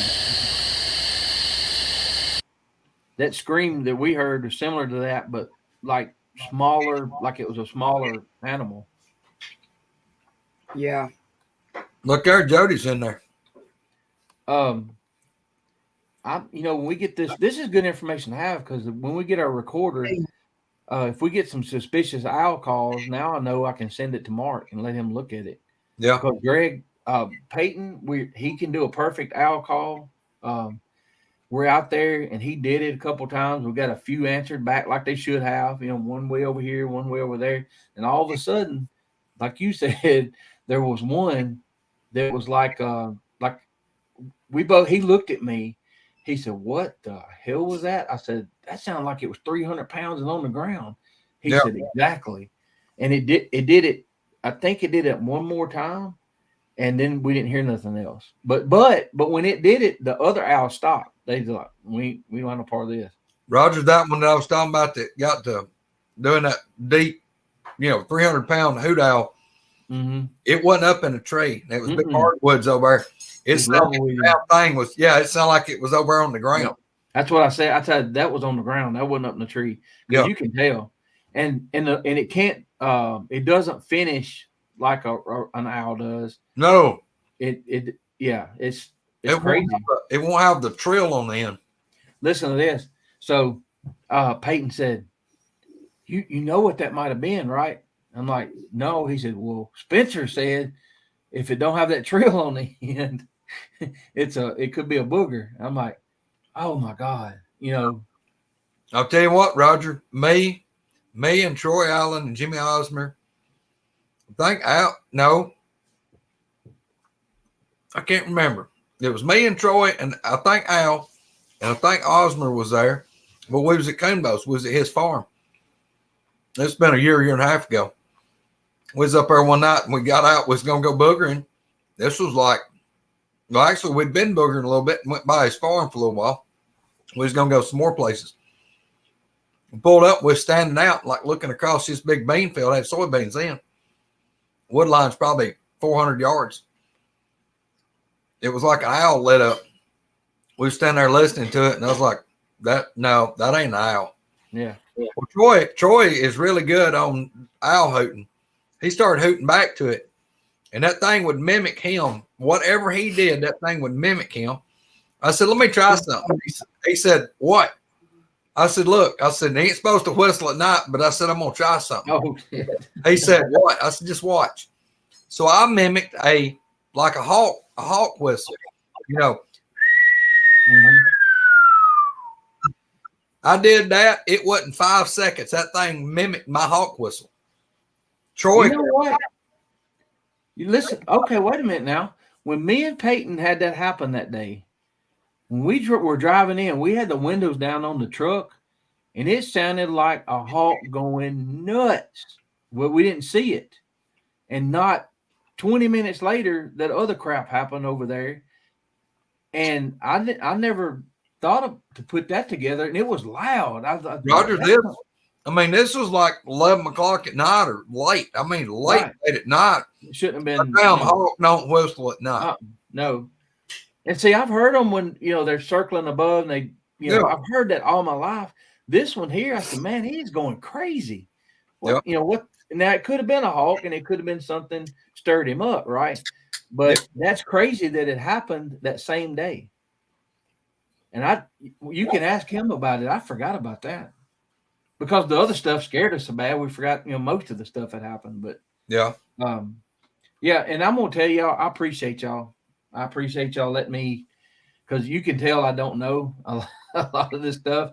And nobody does, Roger. We're all learning. That's the thing. And that's what we got to do. That's what people don't understand. We have to get together and do this shit to figure stuff out, because nobody knows everything about none of this, Well, and I like y'all's thought processes too, because me and Misty and Peyton worked this out between text and back and forth the other day, and we've come up with, it was probably a mountain lion stepped on this cattle gap. I don't know if Greg saw the pictures. You might have saw yeah. it. Yeah, I was busy, but I was keeping up reading all y'all stuff. I just wasn't coming. And with them two and us back and forth, Peyton come up with a picture of it was 99%, I would say, that's what it was. And there was a small coyote carcass, there's no meat on it, just a few yards away too. But yeah, and that was on the Jack Daniels property. I don't know if I should tell that or not. He works on them for another company, but there's some pretty rural areas back there. Yeah. But I'll tell you what they saw one day. There's a guy that's from the Pacific Northwest. He was in the truck with Peyton, and they can see, he's got these apps. He can tell you how far away something is. He'll like Misty said, he'll drop that pin. And so this was over a mile away, and they could see. Now, Greg, do you think if I walked across a hill a mile away that you could see me good and see the gaps between my legs as I'm walking? No, sir. Probably not. No. They're sitting there, and Peyton hadn't talked to this guy, but he knew he was from the Pacific Northwest. And Peyton said, "What is that?" And the guy was looking. He said, and he immediately picked it out walking across this field. And then it came along the woods line and then turned down and went to a patch of thicket there. Yeah. He walked a pretty good ways. And Peyton said, should we be able to see a guy that far? It's a pretty long ways.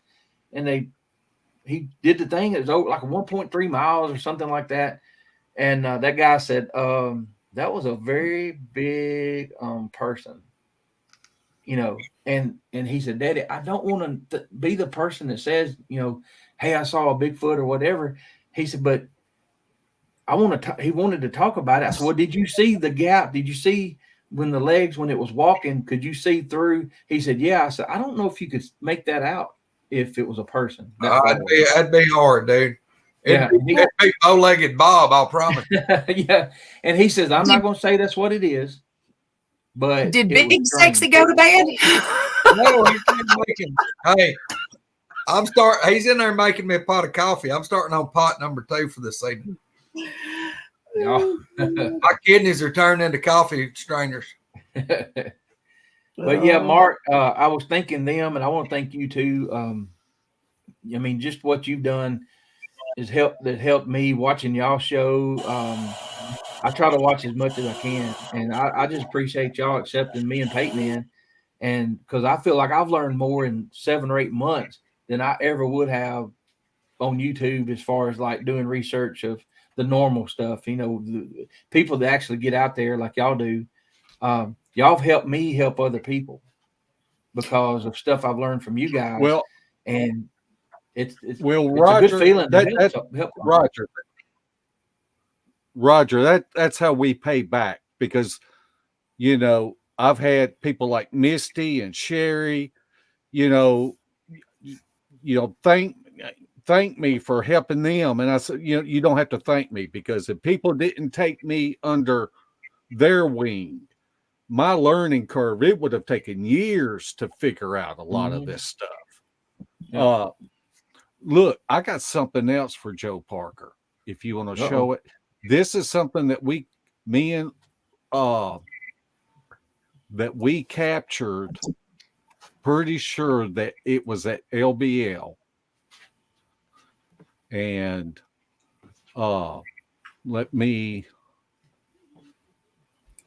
They are, David, and they really have helped us out more than we could ever thank them, because a lot of people wouldn't just take people and help them the way that him and Larry and all the Beast group yins have all been great. And I get exactly where Roger's coming from on that, because we wouldn't be as far as what we are if it hadn't been for, people like you and Larry and Eric and Kane and Debbie, all of you, I mean, even Greg, the stuff that he tells, even though he doesn't want to get out and do this, he still knows what's going on with the stuff around his area, and we do appreciate it, and we love your story. He told a story the other day that, a bunch of them, but one of them, I keep going back to it because as observant that he is, and he knew what was about to happen, and it didn't happen when that one was running and coming through the woods, and he just knew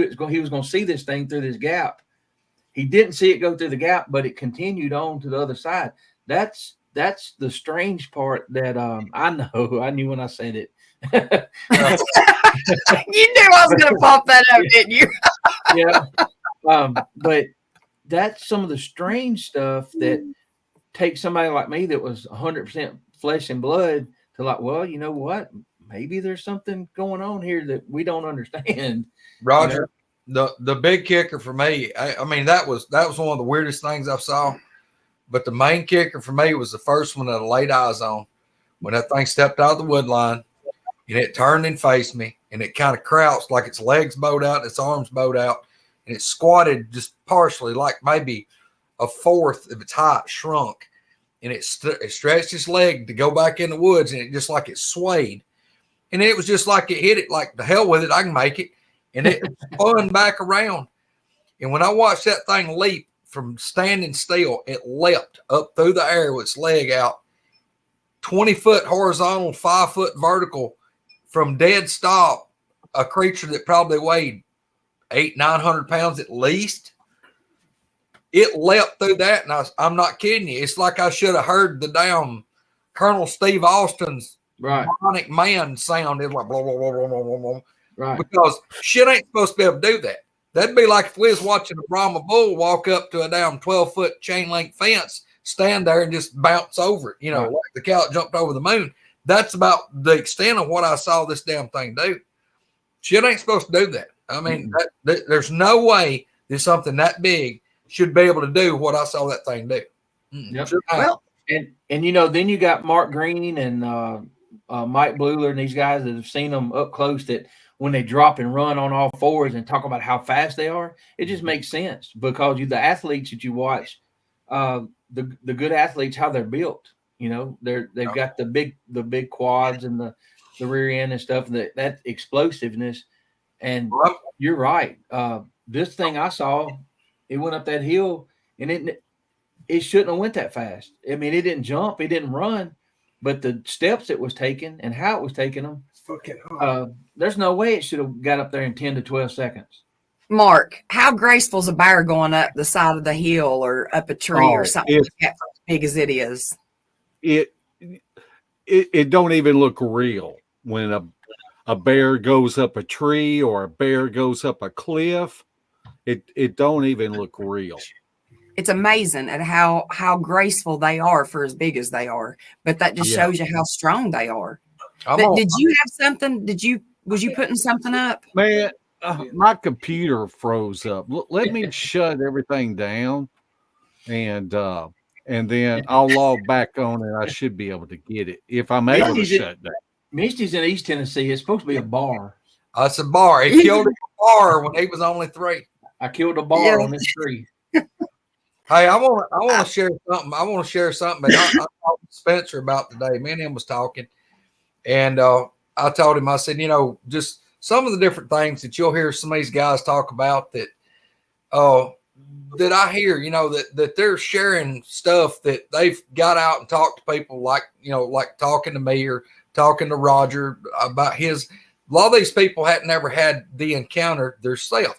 Now they're a wealth of knowledge from what other people's told them.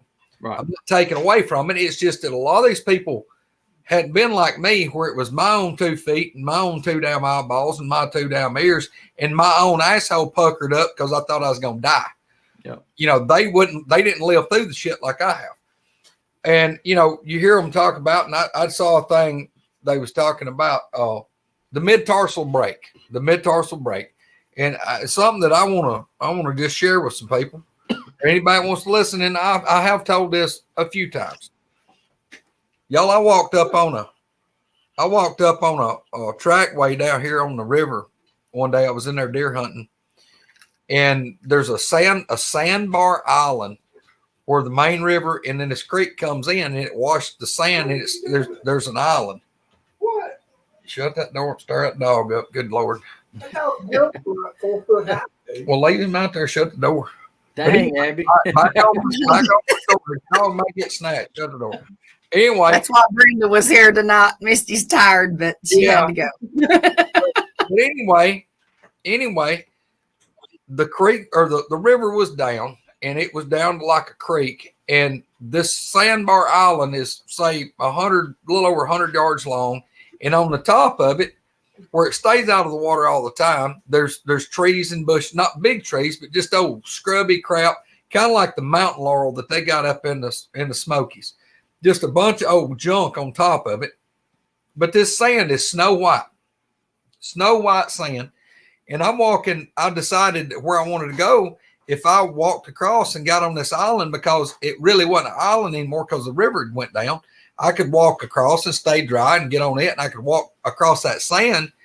Well, I could go over 100 yards and get over here in this hardwoods where I could hunt this spot. Mm-hmm. Well, as I'm walking down through there, I walk up like the river's to my left, and I'm walking on the level part of this island. It's sloping down to the water. I see a trackway. This thing had undoubtedly crossed the river from the other side, and it came out about the middle or just past the middle on this island. And that thing walked up that, and it was steep. I mean, it was going up better than a 45-degree angle on this island, the sand. That thing walked up that sand, and when it got up there about the level where I was, where I could have reached out to my right and touched the bushes on the top. That thing walked up there and turned and walked the same way that I was going.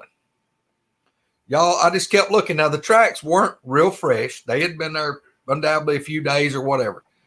But when people talk about the mid-tarsal break, you always hear about them talking about, like, say, the foot's arched, and then, like, instead of just like the toes flexing, like in the middle, they say, like, when they step, like, my hand won't bend and our foot won't bend, but they talk about how, it folds here and, it folds like up. Right. When it steps, its foot actually rolls, but it's bent here. So it folds, at an upward angle. Well, let me tell you something. The only thing I can figure is where their foot will fold up, that damn thing will fold down too. Because those tracks that I found over there on this river, about a mile downstream from where I'm sitting right now, where that thing's tracks was, they stayed in line, going straight up, the footprints. But that footprint was folded like this. It's like the front part of the foot from the middle of that foot up was straight. In the back, the heel portion was straight. And it was like that. And it was like the toes stuck into the sand and like it was like catching. It would be like if some of us was trying to climb that hill, we'd job our fingers in the sand and catch. That's the way the down 5 toes, footprint, 10 inches or so wide, and probably flattened out would have been 16, 18 inches long, 5 toes. But that down foot was folded like that. And it was like the bottom of the foot, but it was folded instead of like just an arch. It was like the foot absolutely folded. So that being said, I don't ever hear anybody else talking about that. Right. I saw that myself. I know they fold that way. And see, and because you saw that, you are going processing this and saying what might happen.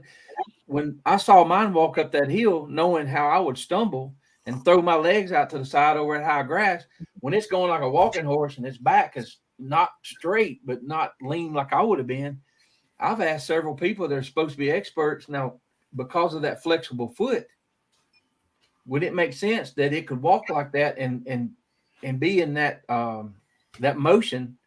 And I've had a few people that supposedly been researchers for decades, and some of them are kind of have a big name or whatever, go like, whoa, you know what I mean? They never thought about it. but because me at 14 saw how this thing moved, I'm not a scientist, and I graduated high school and had a few community college courses, you know.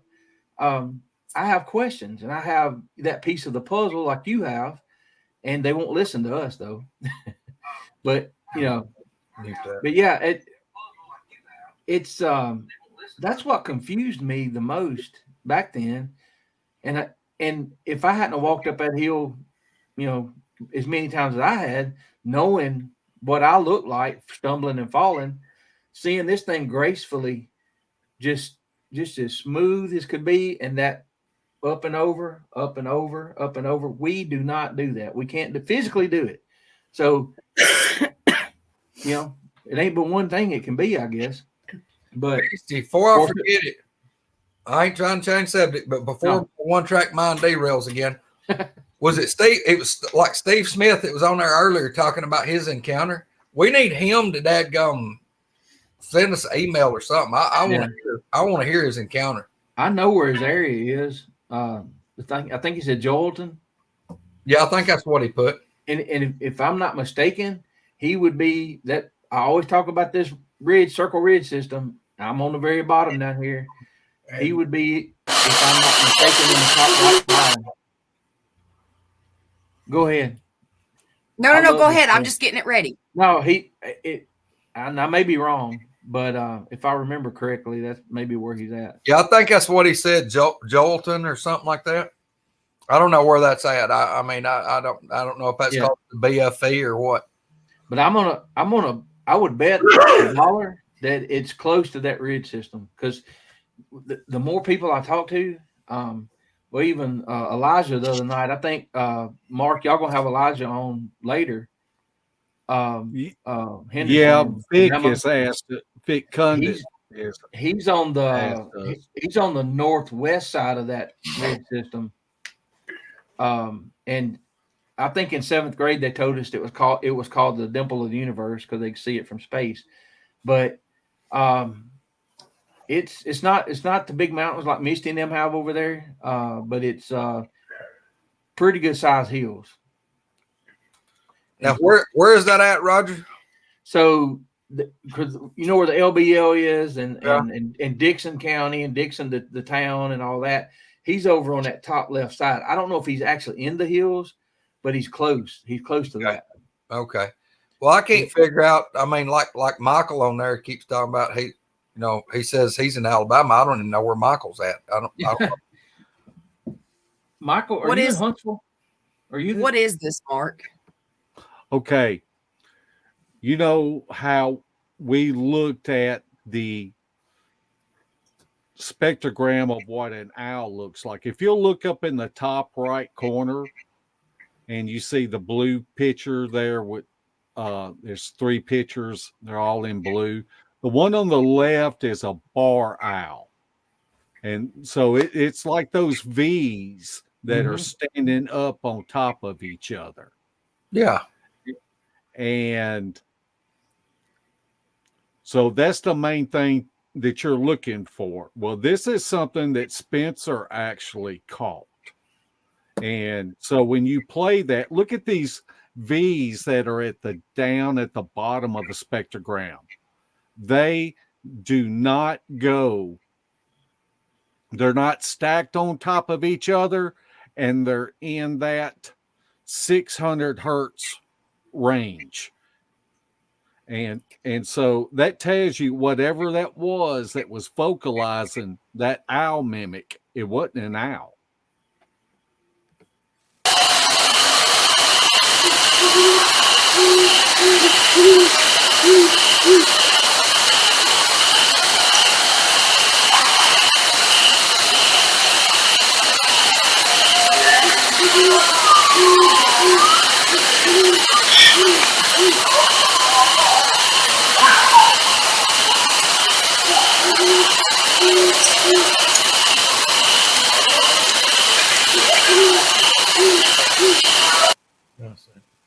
I see it right here. And you see in the middle of the screen that's distant coyotes. Apparently they picked it up too. And you see how high theirs goes up high, and the owls, the V should have been stacked up as tall as what the coyotes were. But that's a great catch. Me and Larry caught an owl mimic at LBL in a cemetery one night, just like that. And if you notice with those owls that there is no trill at the end of any of those calls. Yeah. Something about those boogers, because of their vocal cords or their mouth or tongue or whatever, they cannot do a trill. I've heard so many people talk about that over the years. And that's just another thing that kind of puts it in that evidence box. But those V's aren't stacked on top of each other like the owl, the bar owl that we listened to a while ago.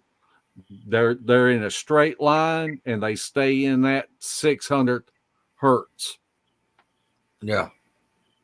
All right, Mark, I got a question. Yeah, without breaking the bank on buying just a small recorder that's going to do pretty good, where do you get one and what do you look for? Okay. You can spend as little as $30 and get all that you need. Really? Yes. A little Sony ICP. You can look it up on eBay and you can get a refurbished one. Every one that I got's been a refurbished one off of eBay. And as long as it records an MP3, I mean, you can, there's different brands of them that you can get, but as long as they record an MP3, that's all you need. Now I've got a real nice one that Kerry Arnold gave me that records in the wave format, and the wave format is really cool because it cuts out all of the white noise that the microphone is trying to pick up. But I'm telling you, for $30, you can get you a Sony recorder like what these college kids walk into their classes with to record the professor so they can go back and review it. That's all you need. I'm looking as long as it records an MP3. That's what I was looking on here. I'll ICP, and it needs to be but I may start this year. I've never tried to record these things. I've never tried to video them. Game cameras. We put some game cameras out one time for a couple months, never got nothing. I said, the hell with it. But there's a lot of times that I wish. I love her. I'm sorry. Oh, she gives Spencer hell, and I love it. She's almost perfected it. She's went semi-pro. She's working on pro. Yeah. Hey, I got a question though. Now get this. The other night, whenever I was sleeping out, and I got trains real close, like around 3 sides, I've got tracks. They're so close that like the one that's across the road from me, I can feel it when it's on the track, close to my house. I can actually feel the vibration from it. Now, how many of y'all have ever stood close to the train tracks or close enough to where you can actually hear the wheels running on the track, how high pitched it is? Yeah. That sound is almost like, it kind of reminds me as being in the same hurt category. I don't know that it is. I was just texting Mark and asking him, I was like, do you have a train? And he said he didn't, but I still wanted to bring it up anyways, because that sound makes me nervous. Like I mean, I know it's a train, but it's just like the sound of whatever pitch it is and it may not be the high pitched. It's a combination. You hear a low and a high and several different sounds if you actually really listen to a train as it goes by. and it makes me nervous. Like I can't control it, how it makes me feel. It's really weird. It's almost like when I get out in the woods and something is around me, I get that same kind of feeling. But I didn't know if anybody else had ever noticed that or felt that. I think that's kind of weird that, I can't that hear kind high of pitch sound now. makes me feel that way. I've got hearing damage from shooting and music when I was younger, and I can't hear those high pitched. Heather will be like, "You can't hear that?" I'm like, "No, I can't." And this is off subject, but talking about trains, there's one a track that's probably 0.2 of a mile from my backyard here, and she's been here about 4 years. She said, "Why do we hear it louder sometimes than we do at other times?" I'm like, "Well, it took me a long time to figure it out, but when the ground's frozen solid and it comes through, it'll vibrate the house a little bit. Yeah. But when it's summertime, it's not it dampens it some. So, and it took me a long time to put that together. But trains will do it too, because it probably depends on the weight of the train, whether it's loaded or empty. Exactly. Yep, that's right. Yeah, while I'm thinking about it, I brought it up or typed it into Mark and Rebecca a while ago. But anybody that's on here that didn't see Cedar Creek Bottoms Farmstead this evening, guys, I was basically typed in a plug for Bud and Angie, their video that they done with down at Flat Rocks last week or 2 weekends ago or whatever, where Miss Pat and Joe was there. Y'all, I watched it. Joe sent me the thing on Messenger, and I watched it last night, and that was a very good video. I mean, and guys, I commented on it after I watched the video, and that's what I like to see, guys. That's real people out here doing real stuff. They're not putting on something, not trying to do this or that. They're just out there showing people what they're seeing and hearing and this and that. And they excellent job on that for Flat Rock and them. And undoubtedly they had a big old time, and just kudos out to the whole gang that was down there with them. And I will, since Jody's in here, man, that girl got some lungs on her. If y'all ain't watched it, watch it now. Now she can do some hollering. Can you send me a link to that in text sometime? Yeah, I'll send it to you. Thank you. Yeah, I missed it tonight. I try to watch them because that's a valuable show with Mark and Becca. She told me not to call her Rebecca. Yeah. She said she'd fight me if I called her. Call her sister Squirrel. No doubt.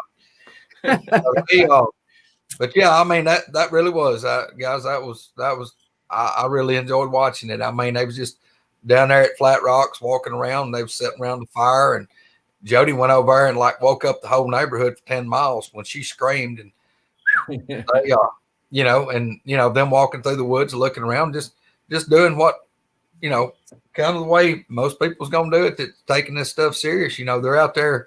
Not trying to make stuff up, and they're critiquing stuff, and they're looking at things, and they're looking at it from different angles, and they're not saying everything they saw was a Bigfoot done it, and they're trying to talk, talking it over of, well, this could be, and it may not be. And I mean, look, and I commented on that video, watching that right there, their video to me was better than any 10, just cherry pick 10 of the not finding Bigfoot shows.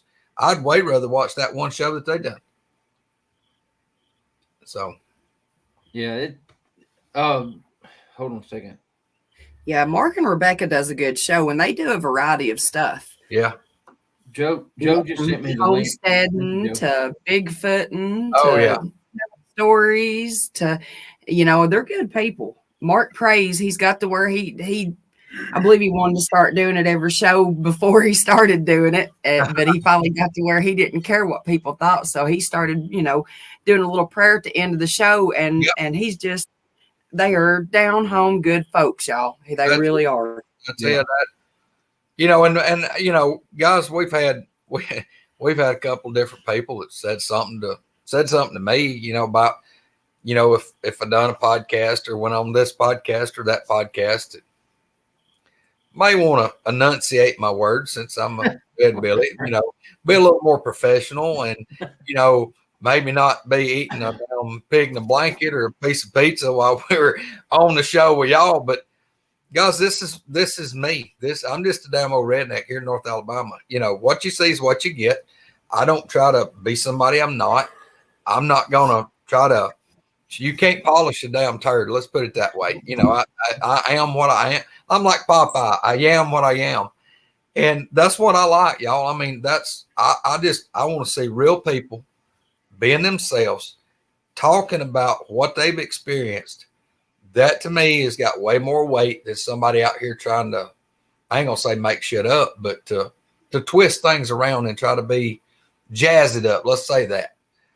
You know, that's just me. And just like I said, like, you know, like Bud and Angie and Miss Pat and Jody and Joe and them down there at Flat Rocks and had Flat Rock's mama out there with them at the fire, you know, and her talking about her stuff. Guys, that's gold. I mean, that you're hearing real people talking about real encounters, what's happened. And I mean, that's unreal. I mean, that's what you want to hear. Yeah. Joe, I've told you 100 times, I eat like a teenage boy. I mean, you don't get this figure from, you know, watching what you eat. I work hard on this. You're always working though. If I'm hungry, I'm eating pizza. I don't care. I think she's got a 22-foot tapeworm. Well, you know, I can put some food away if I get hungry. Because of this. All right, y'all. Because of these shows and all y'all, and I've had people come to me and tell me, like you said, Greg, I sat for 6 hours one day down in Alabama. You knew I was down there, and these people, I thought they were going to have an intervention with me, but they wanted to hear my story. But when I got finished, they started telling me about the big monkeys in southern Giles County that they lived with 40s and 50s and 60s, and there was people telling me stories. And this one guy, they're like, "Hey, did you ever see anything?" He said, "No." Well, after everybody left, he said, "I got to tell you something." So he told me about seeing the things he saw, and he had a hard time saying Bigfoot. Because the whole family had always said big monkeys, and he said, the Bigfoot. And he was embarrassed to say that word, but he would talk about the big monkeys, and he told some amazing stories. They all did. And if it hadn't been for these shows, they wouldn't have felt comfortable, I guess, talking to me about it. And it was a half a day of stories. Y'all, I can't, I'm telling you, I'm like a little kid waiting on Christmas right now, waiting on the meet and greet in the spring. I mean, I really am. I can't wait to sit around and fellowship with everybody and talk and see everybody face to face and get to meet all these people that we know through this. Which a lot of these folks, you know, I've came to know through, like David Blaylock, man, talking to David. I love talking to David, messaging him or talking to him, you know, like, you know, finally got to meet Joe and Miss Pat, but you know, I can't wait. I'm ready to meet Pat and Joe. Yeah, you I finally got to meet Flat Rock. Yeah. I missed out on meeting Flat Rock, y'all. I mean, you know, but y'all, I mean, it's just unreal that the group of people that's come together on between Beast and Woodwalkers and, you know, Cedar Creek, and then, you know, Rogers Channel. I mean, y'all, it's unreal. I mean, it's just, I'm telling you, look at all these other Bigfoot groups and followers and stuff that squabble and bitch and piss and moan and gripe and carry on. Y'all, it's unreal. I mean, unreal to people that we got that's on here for some reason's interested in what we got to say. And I mean, early April probably. Yes. Well, and the biggest thing I see with you guys, I noticed right away with Mark and Larry, the trio of you guys, you know, you're being real, and you're not trying to put on a show. Like you said, you're not stretching the truth, and you don't care look, I'm not trying to convince any of y'all. I'm not trying to convince anybody. I shared my story for the first time to get it off my chest, and then I looked at it from the standpoint, hey, you know, maybe I can learn something. And Well, you don't Robert, if Mark hadn't have done what he done tonight for me and got that ready, I wouldn't have shared that. You know what I mean? And I am grateful for him doing that, but I couldn't do it myself. And just like that, I ain't trying to prove nothing to nobody, just like none of y'all are. I mean, we do this for us and the ones that we know we can talk to that actually believe what we're going to say and know we're not trying to fake nothing and we're not a bunch of damn hoaxers and trying to pull a bunch of bullshit and wool over somebody. Misty. The difference is all of us sitting here will tell you, we'll be the first to tell you, I'm not sure what this was, but I'm not going to say there's plenty of people out there will tell you it was a 3.5-year-old juvie that had 8-inch long hair on. You know what I mean? And it's just stop that crap. Just look, hey, this is what happened. Misty. Can you help me? And that's what Mark did. He helped you, and it was amazing listening to it.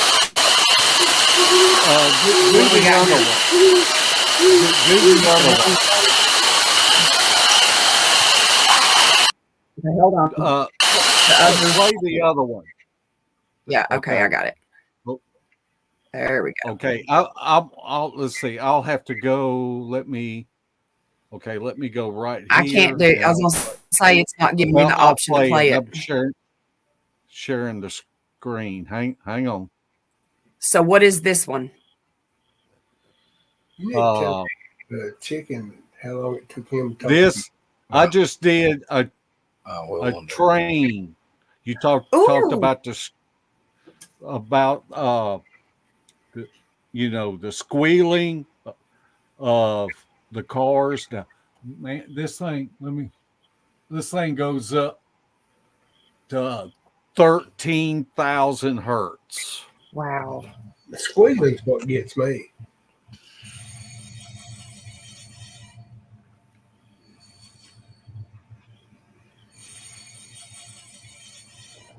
Yeah, let me turn it up if I can.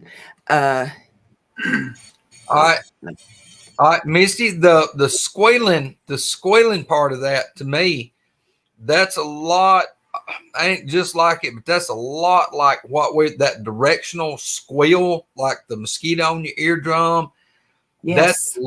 That's a lot like that was. And I mean, and that would, it didn't make me sick, but it made me, it was almost like I had pressure, like sinus pressure horribly in my ear. But imagine y'all having like a set of earbuds in and you literally mash those suckers down as far as you can get them on your eardrums and crank your freaking volume wide open. That's awesome, Mark. Thank you. Can you play it again? Yes.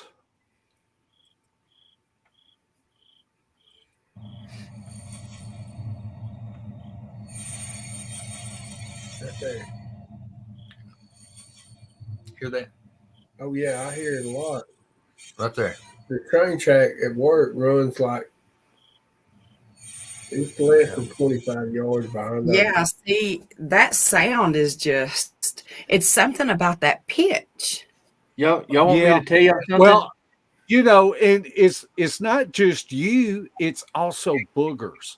Do you know how many people have told me that live where boogers are at?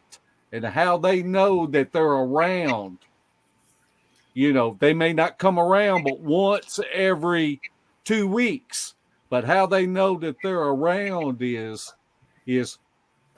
that booger will let out a howl right before they hear the train coming. The boogers can hear it before the humans can hear it. Yeah, they will let out that howl. I've heard them say the same thing about jets.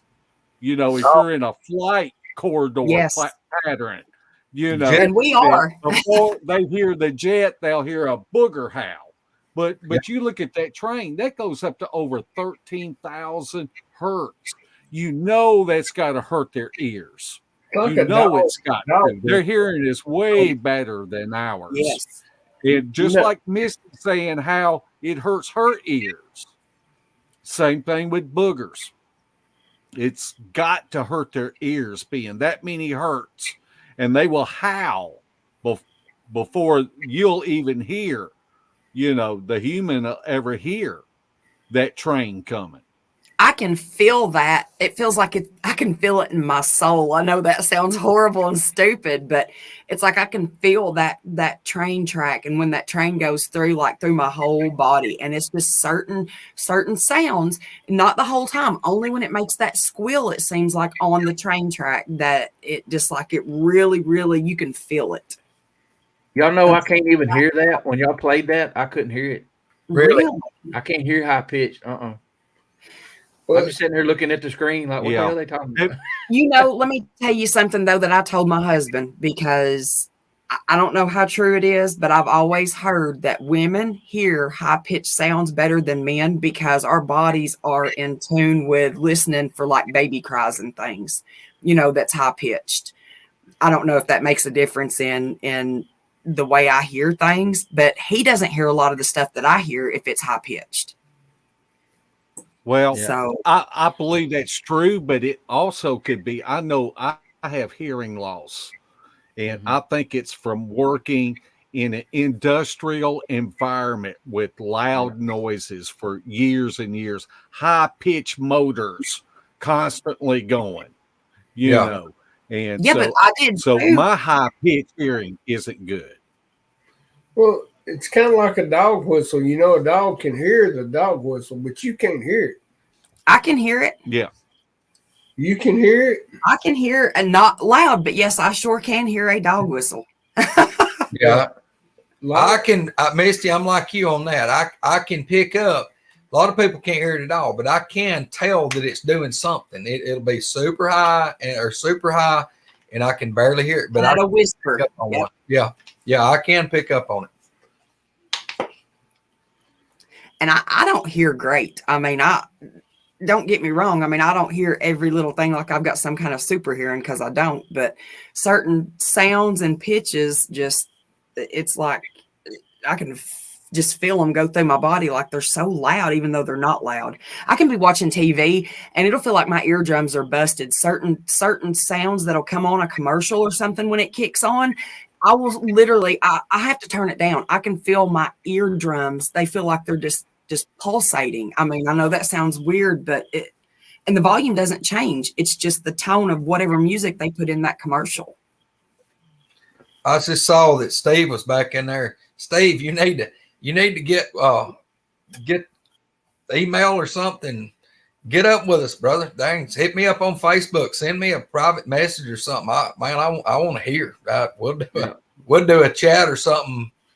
If you don't want to like get on the show and tell us the thing, we'll do a live chat one night, just us. Man, anybody that's had an encounter, I want to hear it. I mean, I'd love to hear it. And I'll tell you one else too. Oh, Crystal, man, I can't believe she ain't in here tonight. She may have something going on because she's on in chat at Mark and Rebecca's show tonight. But Crystal, I mean, I got talking to her a few weeks ago, and she told me about her encounter, and she thinks ain't nothing to it. And I'm like, girl, look, please come on, tell everybody about it, because she saw one in the damn daytime from like 40 feet, and it walked up a big, like a rock embankment up to a railroad track. She watched the thing walk up these rocks, broad daylight. I'm like, girl, look, that, you know how many people would cut somebody's throat to have that opportunity? You know, and she's just like, well, I mean, it wasn't exciting and all that, but no, look, I hope we can get her to come on and just talk to everybody. Well, she's like me. I didn't realize how rare it was. All my life, I thought, well, you know, I saw one, and then I see these TV shows. I thought, hell, everybody's seen one, and then I get to talking to people, and it's pretty rare actually, and a lot of people get glimpses or whatever. And somebody told me, you know, that 30 seconds that I got to watch how this thing moved, I didn't realize. You know, I had nobody to talk to. I mean, if you did, they laugh at you. So you know how that is. You don't talk about that.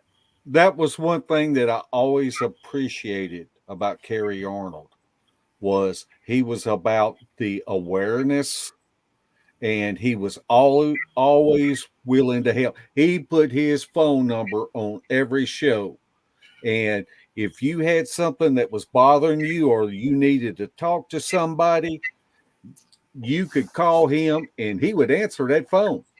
How many times do you your phone ring and you look at a number you don't know and you let it go to voicemail? not Kerry Arnold. And, Wow. and that's one thing that I have told people about Greg is if you need somebody that's down to earth and grounded to talk to Greg, because Greg is that kind of guy.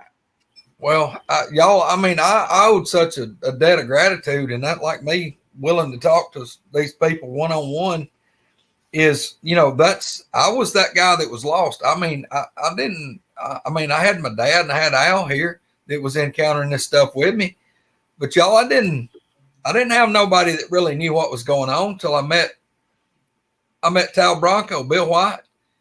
And y'all, I'll never be able to repay that man back for, you know, he's dead and gone, bless his heart, but I'll never be able to repay that man's kindness by teaching me and talking to me like he did. I mean, y'all, it was unreal, and it just, you talk about make you feel better. I mean, y'all, I couldn't put it together. Greg, I'm going to put you on a spot.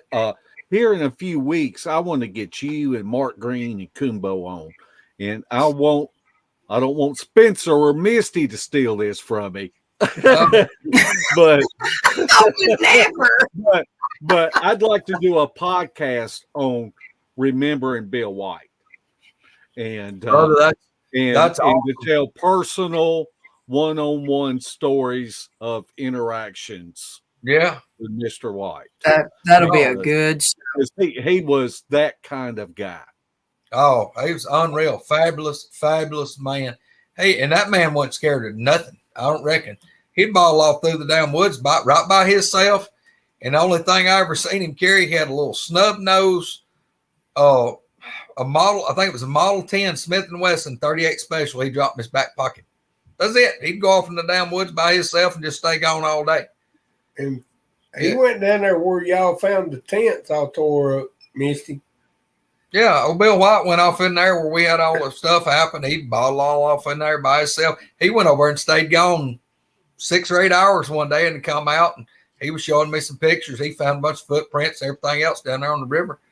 He didn't bother him in the damn least. I was like, my God. How old was he when he done that? Well, he had to be in his upper 70s when he did that.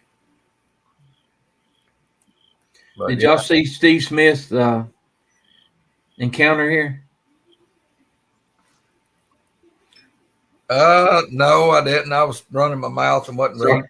No, y'all good. I just hate I come along late. I didn't get to meet some of these people. I hear a lot of good things, you know, about. I saw some of Carrie's videos. I didn't know what had happened. And somebody finally told me. Did you hear me? Yeah, read this right here. That part can't be talking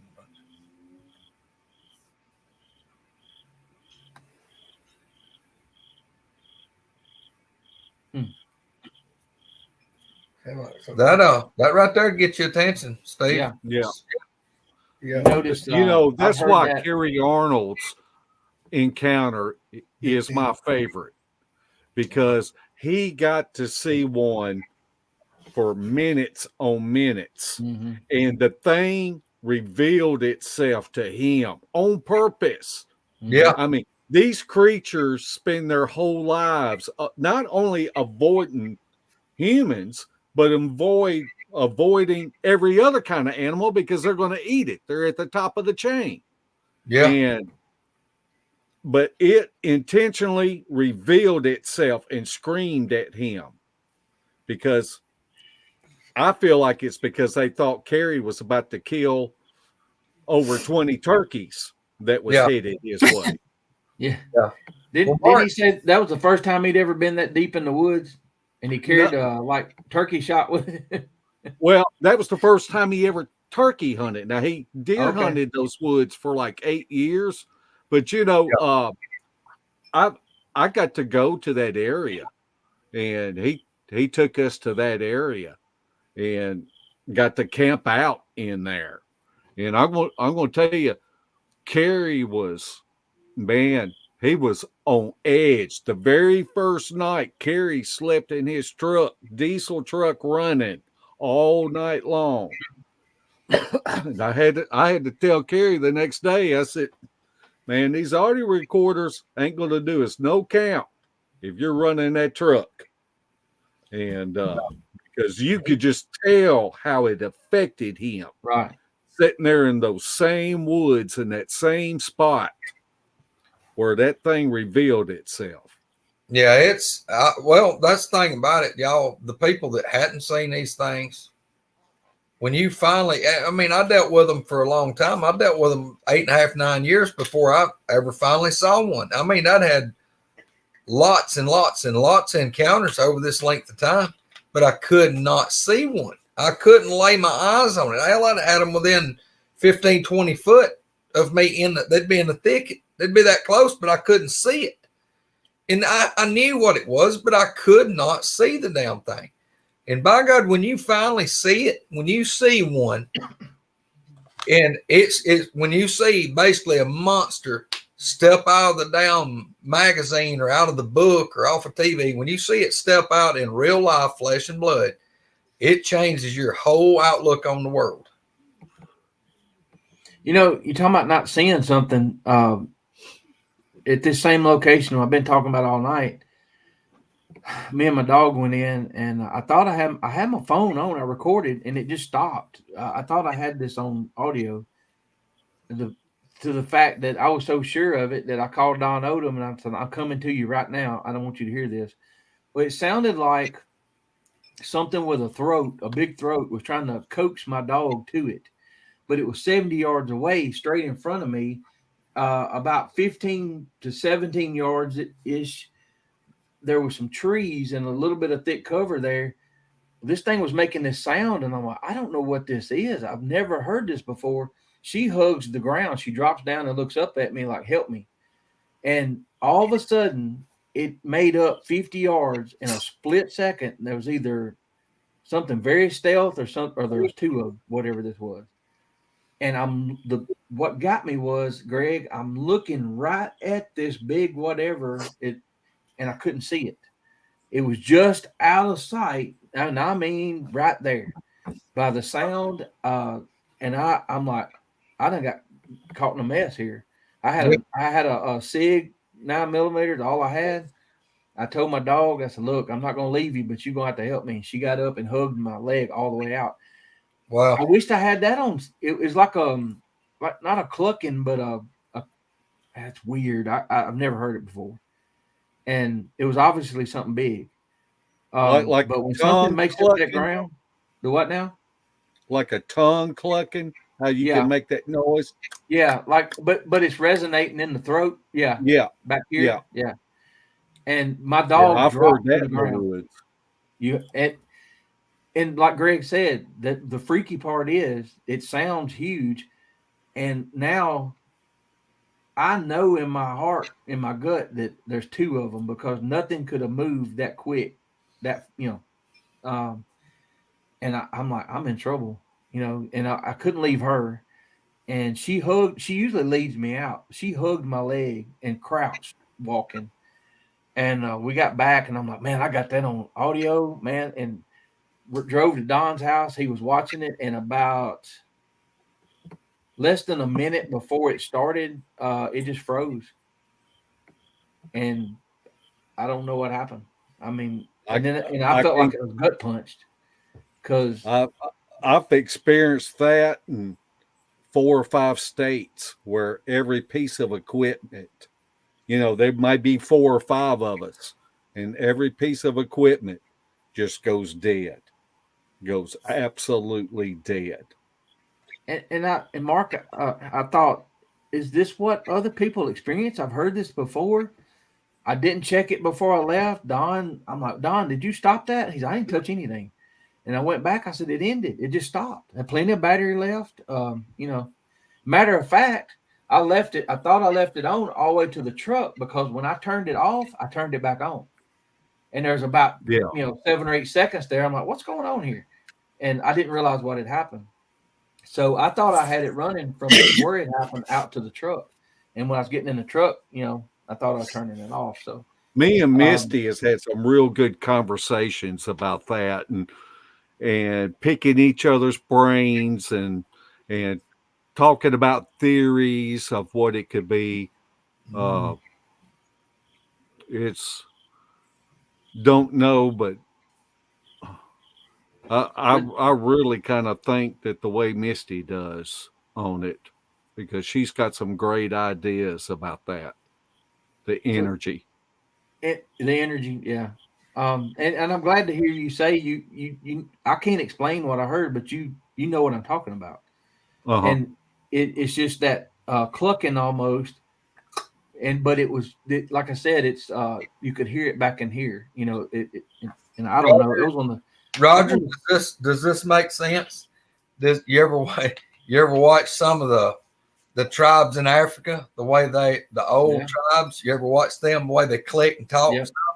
Yeah, I've heard stuff like that right over here in these woods. But you know, but I don't know how to explain this. But if you tap on a drum and it's this big, but it gets bigger and it gets that more deeper, whatever, that resonance, I guess. Yeah. I can't. Kane says they mouth pop like make a pop. You know what I mean with their mouths. I'll tell you Have something. you ever watched a gorilla that does a chest bump when they? Yeah. You know what I mean? Have you ever listened to an ape or a gorilla when they get mad, how they'll smack their chest and make that just boom, boom sound? I think people mistake wood knocks for that. That's because what I do too. All of a sudden, you know, somebody does a vocalization, and then all of a sudden you hear that pop. Well, it couldn't have reached down and picked up a stick and then hit a tree with it that quick. Right? Was it carrying a stick with it, or did it just pop his chest? Yeah, right over here, y'all. That one that was so mad at me that day when it bluff charged me, come running back through the thicket when I come out of the stand, hit the leaves. When that thing was over there in the edge of them damn woods, it run right to where my stand was, and I done got out in the field, 25, 30 yards. But that thing was a huffing and growling and grumbling and mumbling and just tearing shit up, and it sounded just like a gorilla. Like King Kong, but it was like blum, blum, blum, blum, blum, blum, blum, blum, blum, blum, blum, blum, blum, blum, blum. And it sounded like you was banging a real deep drum. But that's all I can come up with is that thing was pounding its damn chest like a damn gorilla. And I think they do. That wood knock that Heather heard the other day. I was like, are you sure that wasn't a rock? Because it didn't sound like wood on wood. But if you talk about it being that young juvenile male that Kunbo mimicked, then it starts to make more sense that it's not as big. It's more of a like that, but louder. And I don't know. We don't know what it was, but some things make more sense than others. Because I'm like, Mark, you can tell a lot of times when it's wood on wood. I mean, because you're going to have two different, unless you got a bat or something that's really hard and you pick a tree that's gonna it thuds if you try to do it a lot of times, I'll tell you something else, Roger. If you do this long enough that you'll eventually probably you'll hear them click their damn teeth together. I don't hear they'll snap their damn teeth together, and it sounds like you've got like China plates snapping, just tink, tink, tink, tink, tink, tink, tink. And you can damn sure tell it sounds like teeth slamming together, and it is freaking loud. It'll get your attention. Hey, Mark, I'll tell this right quick. We had some exciting news a couple of days ago. I've told Mark and Misty, Greg and Misty. My son's stepdad is inheriting over 500 acres, him and his brother, in Fulton County, Mississippi, close to the Natchez Trace. And don't think as soon as we get the green light, we ain't going out there and seeing what, because, I've heard that it's pretty active area, but we're going to have to see where it's actually at, though. But if it is, active, we're going to make some phone calls and see if some of y'all can't come out there with us if y'all want to. Roger, I would study the topographical maps. Yeah. I'd go ahead and do all my homework. So when you get that green light, you can put it in on your GPS, these hot spots. And so it just start hitting the hot spots on there. As soon as you get the green light, you'll have all your homework done. We got to find the exact location. He's on vacation, and he called Peyton and told him the good news. and I think it's at the end of this month where all the paperwork's going to be finalized. So as soon as Peyton he gets it, and he's going to get on his hunting app and all that, and try to figure out, what's going on. But I'm excited about it, but I don't want to walk into something too. I want to talk to some people first because I don't want to walk in blind either. So, but yeah, I mean, well, you got a lot of good people in your area. Yeah, if we can, I definitely would like for some of y'all to come with us, and if you can, absolutely. Roger, not going to be that from here to Fulton. I can be there in an hour and a half. Yeah. I knew when he said, and I looked it up, I thought, oh crap, Greg's right there. Yep. So it's probably 3. How far am I away from you? 2 hours or hour and a half? You're probably, how long does it take you to get to Decatur? I can be in Priceville in an hour and 10 minutes. Okay. Well, you can be from Priceville to here. You can be here in 45. Okay. So about 2 hours. Yeah. It's not that bad at all. But yeah, I'm trying to hold it in because it sounds too good to be true. And I said, "Are you sure?" He said, "Yeah, I'm." It's Fulton County. It's 20 miles from Natchez Trace. I'm like, all right, then. It's Coonbo, when he was over in Mississippi, I got to find out. I can't remember exactly where it was he was at, but see, he was over in Mississippi, not far from where that's going to be. Right there along the trace is where he's had gobs of stuff happening. Yeah. And I'll definitely have some better equipment when we go, but I may just give up hunting season here just to go down there and spend a week or whatever we can, a few days. Well, anyway. You need to be careful too walking around those woods during hunting season. Oh, you get some trigger happy, guy wanting to take down a deer. That's one reason why I go back to LBL during deer hunting season, because they have no hunting zones. Okay. And then we'll go into those no hunting zones. And because I feel like the boogers go there. I feel like the boogers, the no hunting zones have been there for decades. And I feel like the boogers know that there is no orange pressure coming into those no hunting zones. And I feel like that's where the boogers go during deer season. It makes total sense. And let me ask you guys something. Oh my God. We were just talking about that, y'all. Like, I'm sorry, I have to say this. I was talking to Eric. I'm sorry, I'm trying to run this and talk at the same time. I was talking to Eric and actually talked to Kane a little bit too yesterday. And we were talking about that, about the areas that we go. Cause I was talking about Mark going to this one place with us, and they had some of it shut down. Well, the very next time we went back, the whole place was shut down. Well, this is a bear refuge, and it was bear season where we hunt, which is close to this.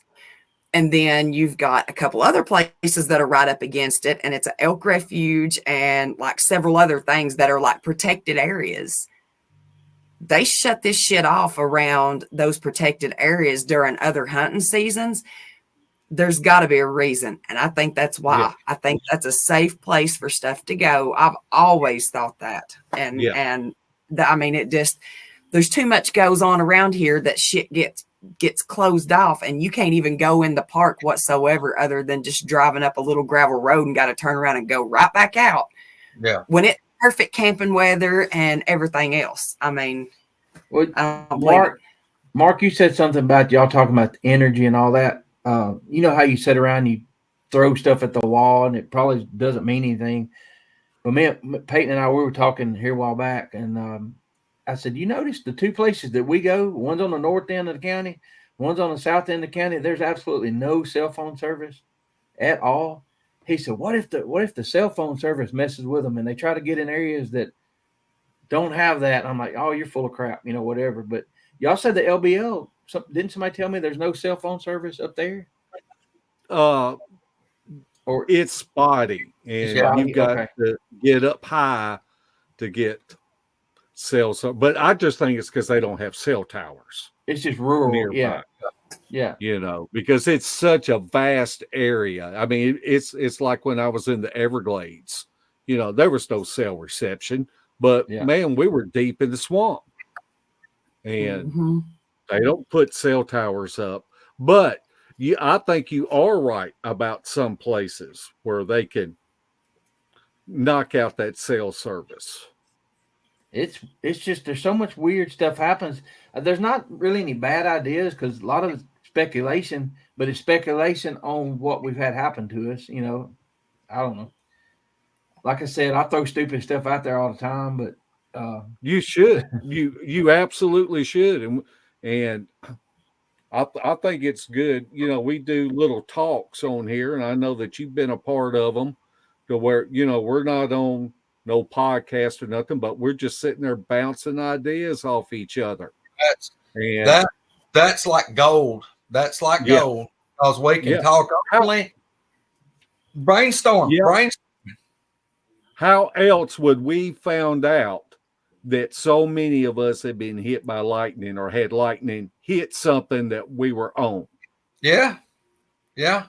Let me tell y'all, did I tell you my lightning story? My mom and dad got hit by lightning. It was rough, but I was working at a store during the summer, and this 3 o'clock storm would come up every evening during the summer, and I was standing there holding on to a brass door handle, and there was a man standing beside me, and I didn't know it, but there was a transformer up on the corner of this old building, and we were watching that storm. I had my hands on there, and all of a sudden my hair stood up on my arm, all over my body.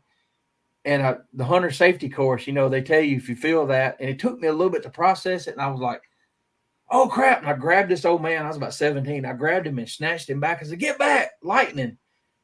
Bam. It hit that transformer, blew up, and people in that store hit the floor. And after it was all over with, they looked at me and they said, how in the hell did you know that was about to happen? I'm like, hunter safety course. I didn't know it was just a reaction. But if I hadn't have paid attention to those signs, I might not be here today. I don't know. Wow. But it was quick. It was really quick. Y'all, we're gonna have to wrap this up. It's 1:11 my time, so we've been on here for over 3 hours. We still got 86 people sitting here listening to us bullcrap. Y'all, thank you so much. Really, I mean, that's y'all. They're all awesome. Best fan base ever. And, you know, I appreciate and love every damn one of them. I mean, y'all, thank y'all so much. I mean, just for finding me interested a little bit. We're awesome. Well, 90% of I can't even talk now. Too late. 90% of the people watching my show come from you guys. They're the same one. They're so loyal. It's amazing, really. We do. I mean, you know, got a lot of these folks from Mark and Larry, and undoubtedly they beat the weeds and got the cream of the crop for their fans. And you know, it's like, wow. Yep. And you're always getting like I said something about sending a link. Boom, a link pops up. Joe Parker sends me the link I asked you for. So I mean, that's awesome. Yep. Well, Mark, thank you so much for getting that ready. Hang on, I'm sorry. I'm trying to, but that was really, really awesome of you to do that and to pull all that stuff up, especially to pull the train out of your ass just because I asked it and you didn't have it. Well, hey, I just emailed you your audios to you. So what we played tonight, you can put that in your library. So thank you so much. And go ahead, Roger. What we got to do, soon as we get off of here, everybody's got to text about 20 times to Spencer. You're right. Yeah. Oh, hey, y'all, it's 1 o'clock. Happy birthday, Spencer. We love you, seriously. You're an ass. Send him a text. But y'all, thank y'all. I had fun. Guys, I mean, thank you guys for coming on. Seriously, this was fun. And look, some people might have learned something. I know I sure did. I learned that I was actually hearing shit that, you know, I wasn't crazy. Maybe a little, but still, I learned something. if y'all did, y'all hung in here with us this long, y'all blow up that like, hit that little thumbs up like button. That way, if nothing else, we can brag to Spencer about how many likes we got off this one tonight. Yeah, and and y'all be sure to tell Spencer happy birthday tomorrow or today. Some of yous already look. Hey, and y'all go back when you watch this again. Look at some of Steve Garza's stuff he's put up here. I've been kind of noticing he's got some pretty amazing stuff too. Hey, Steve needs to be emailing or hook us up on find me on Facebook, dude. Send me a PM. Man, Greg House, GREG and HOWSE. I'm on Facebook, dude. Send me a message. Yep. Thank you for being here. Yeah, glad to see you speak up, dude. Yeah, hey. Yes, sir. Yep. The water's fine. Yes, sir. Come on in, brother. All right, y'all. We love you all. Yep. Big love. Thank you. We really appreciate it, Mark. Thank you very much. Yes, sir. I was trying to change and give you all Roger's banner again right quick. So y'all catch Roger and Mark and everybody else. Y'all know who we support. It's too late. I can't do this tonight. This morning, whatever. You know who all we love. Have coffee. Well, dude, I can't hear you. Y'all need to go to bed. I can't hear you. I'm cutting out. Oh Lord. I'm trying to get to the the comments are blowing up. I can't even keep up with them. Oh, my baby girl, y'all. I'm so proud of her. Look at her go. 11-year-old. I'm upset that Abby is not a moderator. I'm telling you. I want to get a petition together. Work on that. Let me brag on. Let me tell y'all something. I'm the new guy. Something I've noticed. I'll see some of these podcasts that are backed with some big names, and they'll have production companies behind them, and they'll have 25 people watching, and their chat is just dead. These people that watch y'all show and that come over and watch mine, it is amazing because I'll look at the analytics and there'll be 400 or 500 messages, back and forth. And I'm like, I like that. That's the man. It's got we're watching Mark and Larry, man. Shit, you got that damn speed reader. God dang, you can't.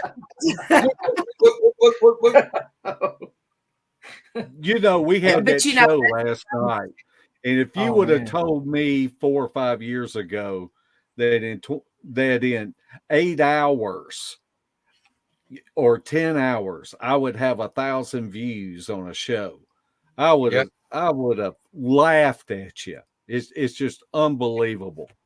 Yeah, that was a fun one. I enjoy watching those. And he talked about his Les Stroud being his set his style kind of. I noticed that it's like and here's what I like. I'm never going to get to go to Alaska and go out there and do stuff they're doing, but I feel like I'm there with them and seeing some of that scenery. That's what it's about to me. Just getting to see different parts of the world, parts of the country. Yeah, Billy, you're right. But yeah, it's after the show last night, I sent Bama a message. I said, "Man, that was cool. Thank you. That was a good show. Appreciate it." Yeah, Billy Shelley. It was nice to be behind the camera and just be able to produce it, changing camera angles and throwing up the videos. Were you doing that? Yeah, Alec had sent me those videos. I don't know, a couple of years ago, and I already had them ready to go. And Look, but he's a great guy. He really, what you saw last night, his personality, that's how he is. Yeah. Wow. Yeah. And what I like about him being redneck from Tennessee, they don't mind carrying guns. We're gonna be here 2 more hours. Yeah. We gotta go, y'all. No, me and Greg's gonna stay here. What was your name? Julio Rodriguez? I don't know. What tell me, Roger, what was you calling yourself? I had it up earlier. My name in Spanish is Rogelio Guillermos. Rogelio. There Yeah. we go. All right. And my friend. We gotta go. Yeah. Rogelio. Shut up, Rogelio. Rogelio.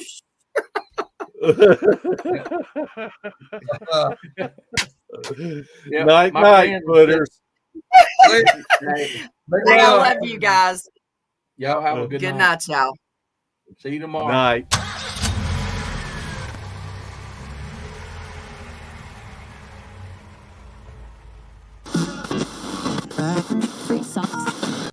Squirrel.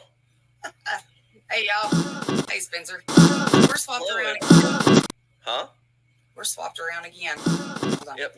I know you do it on purpose.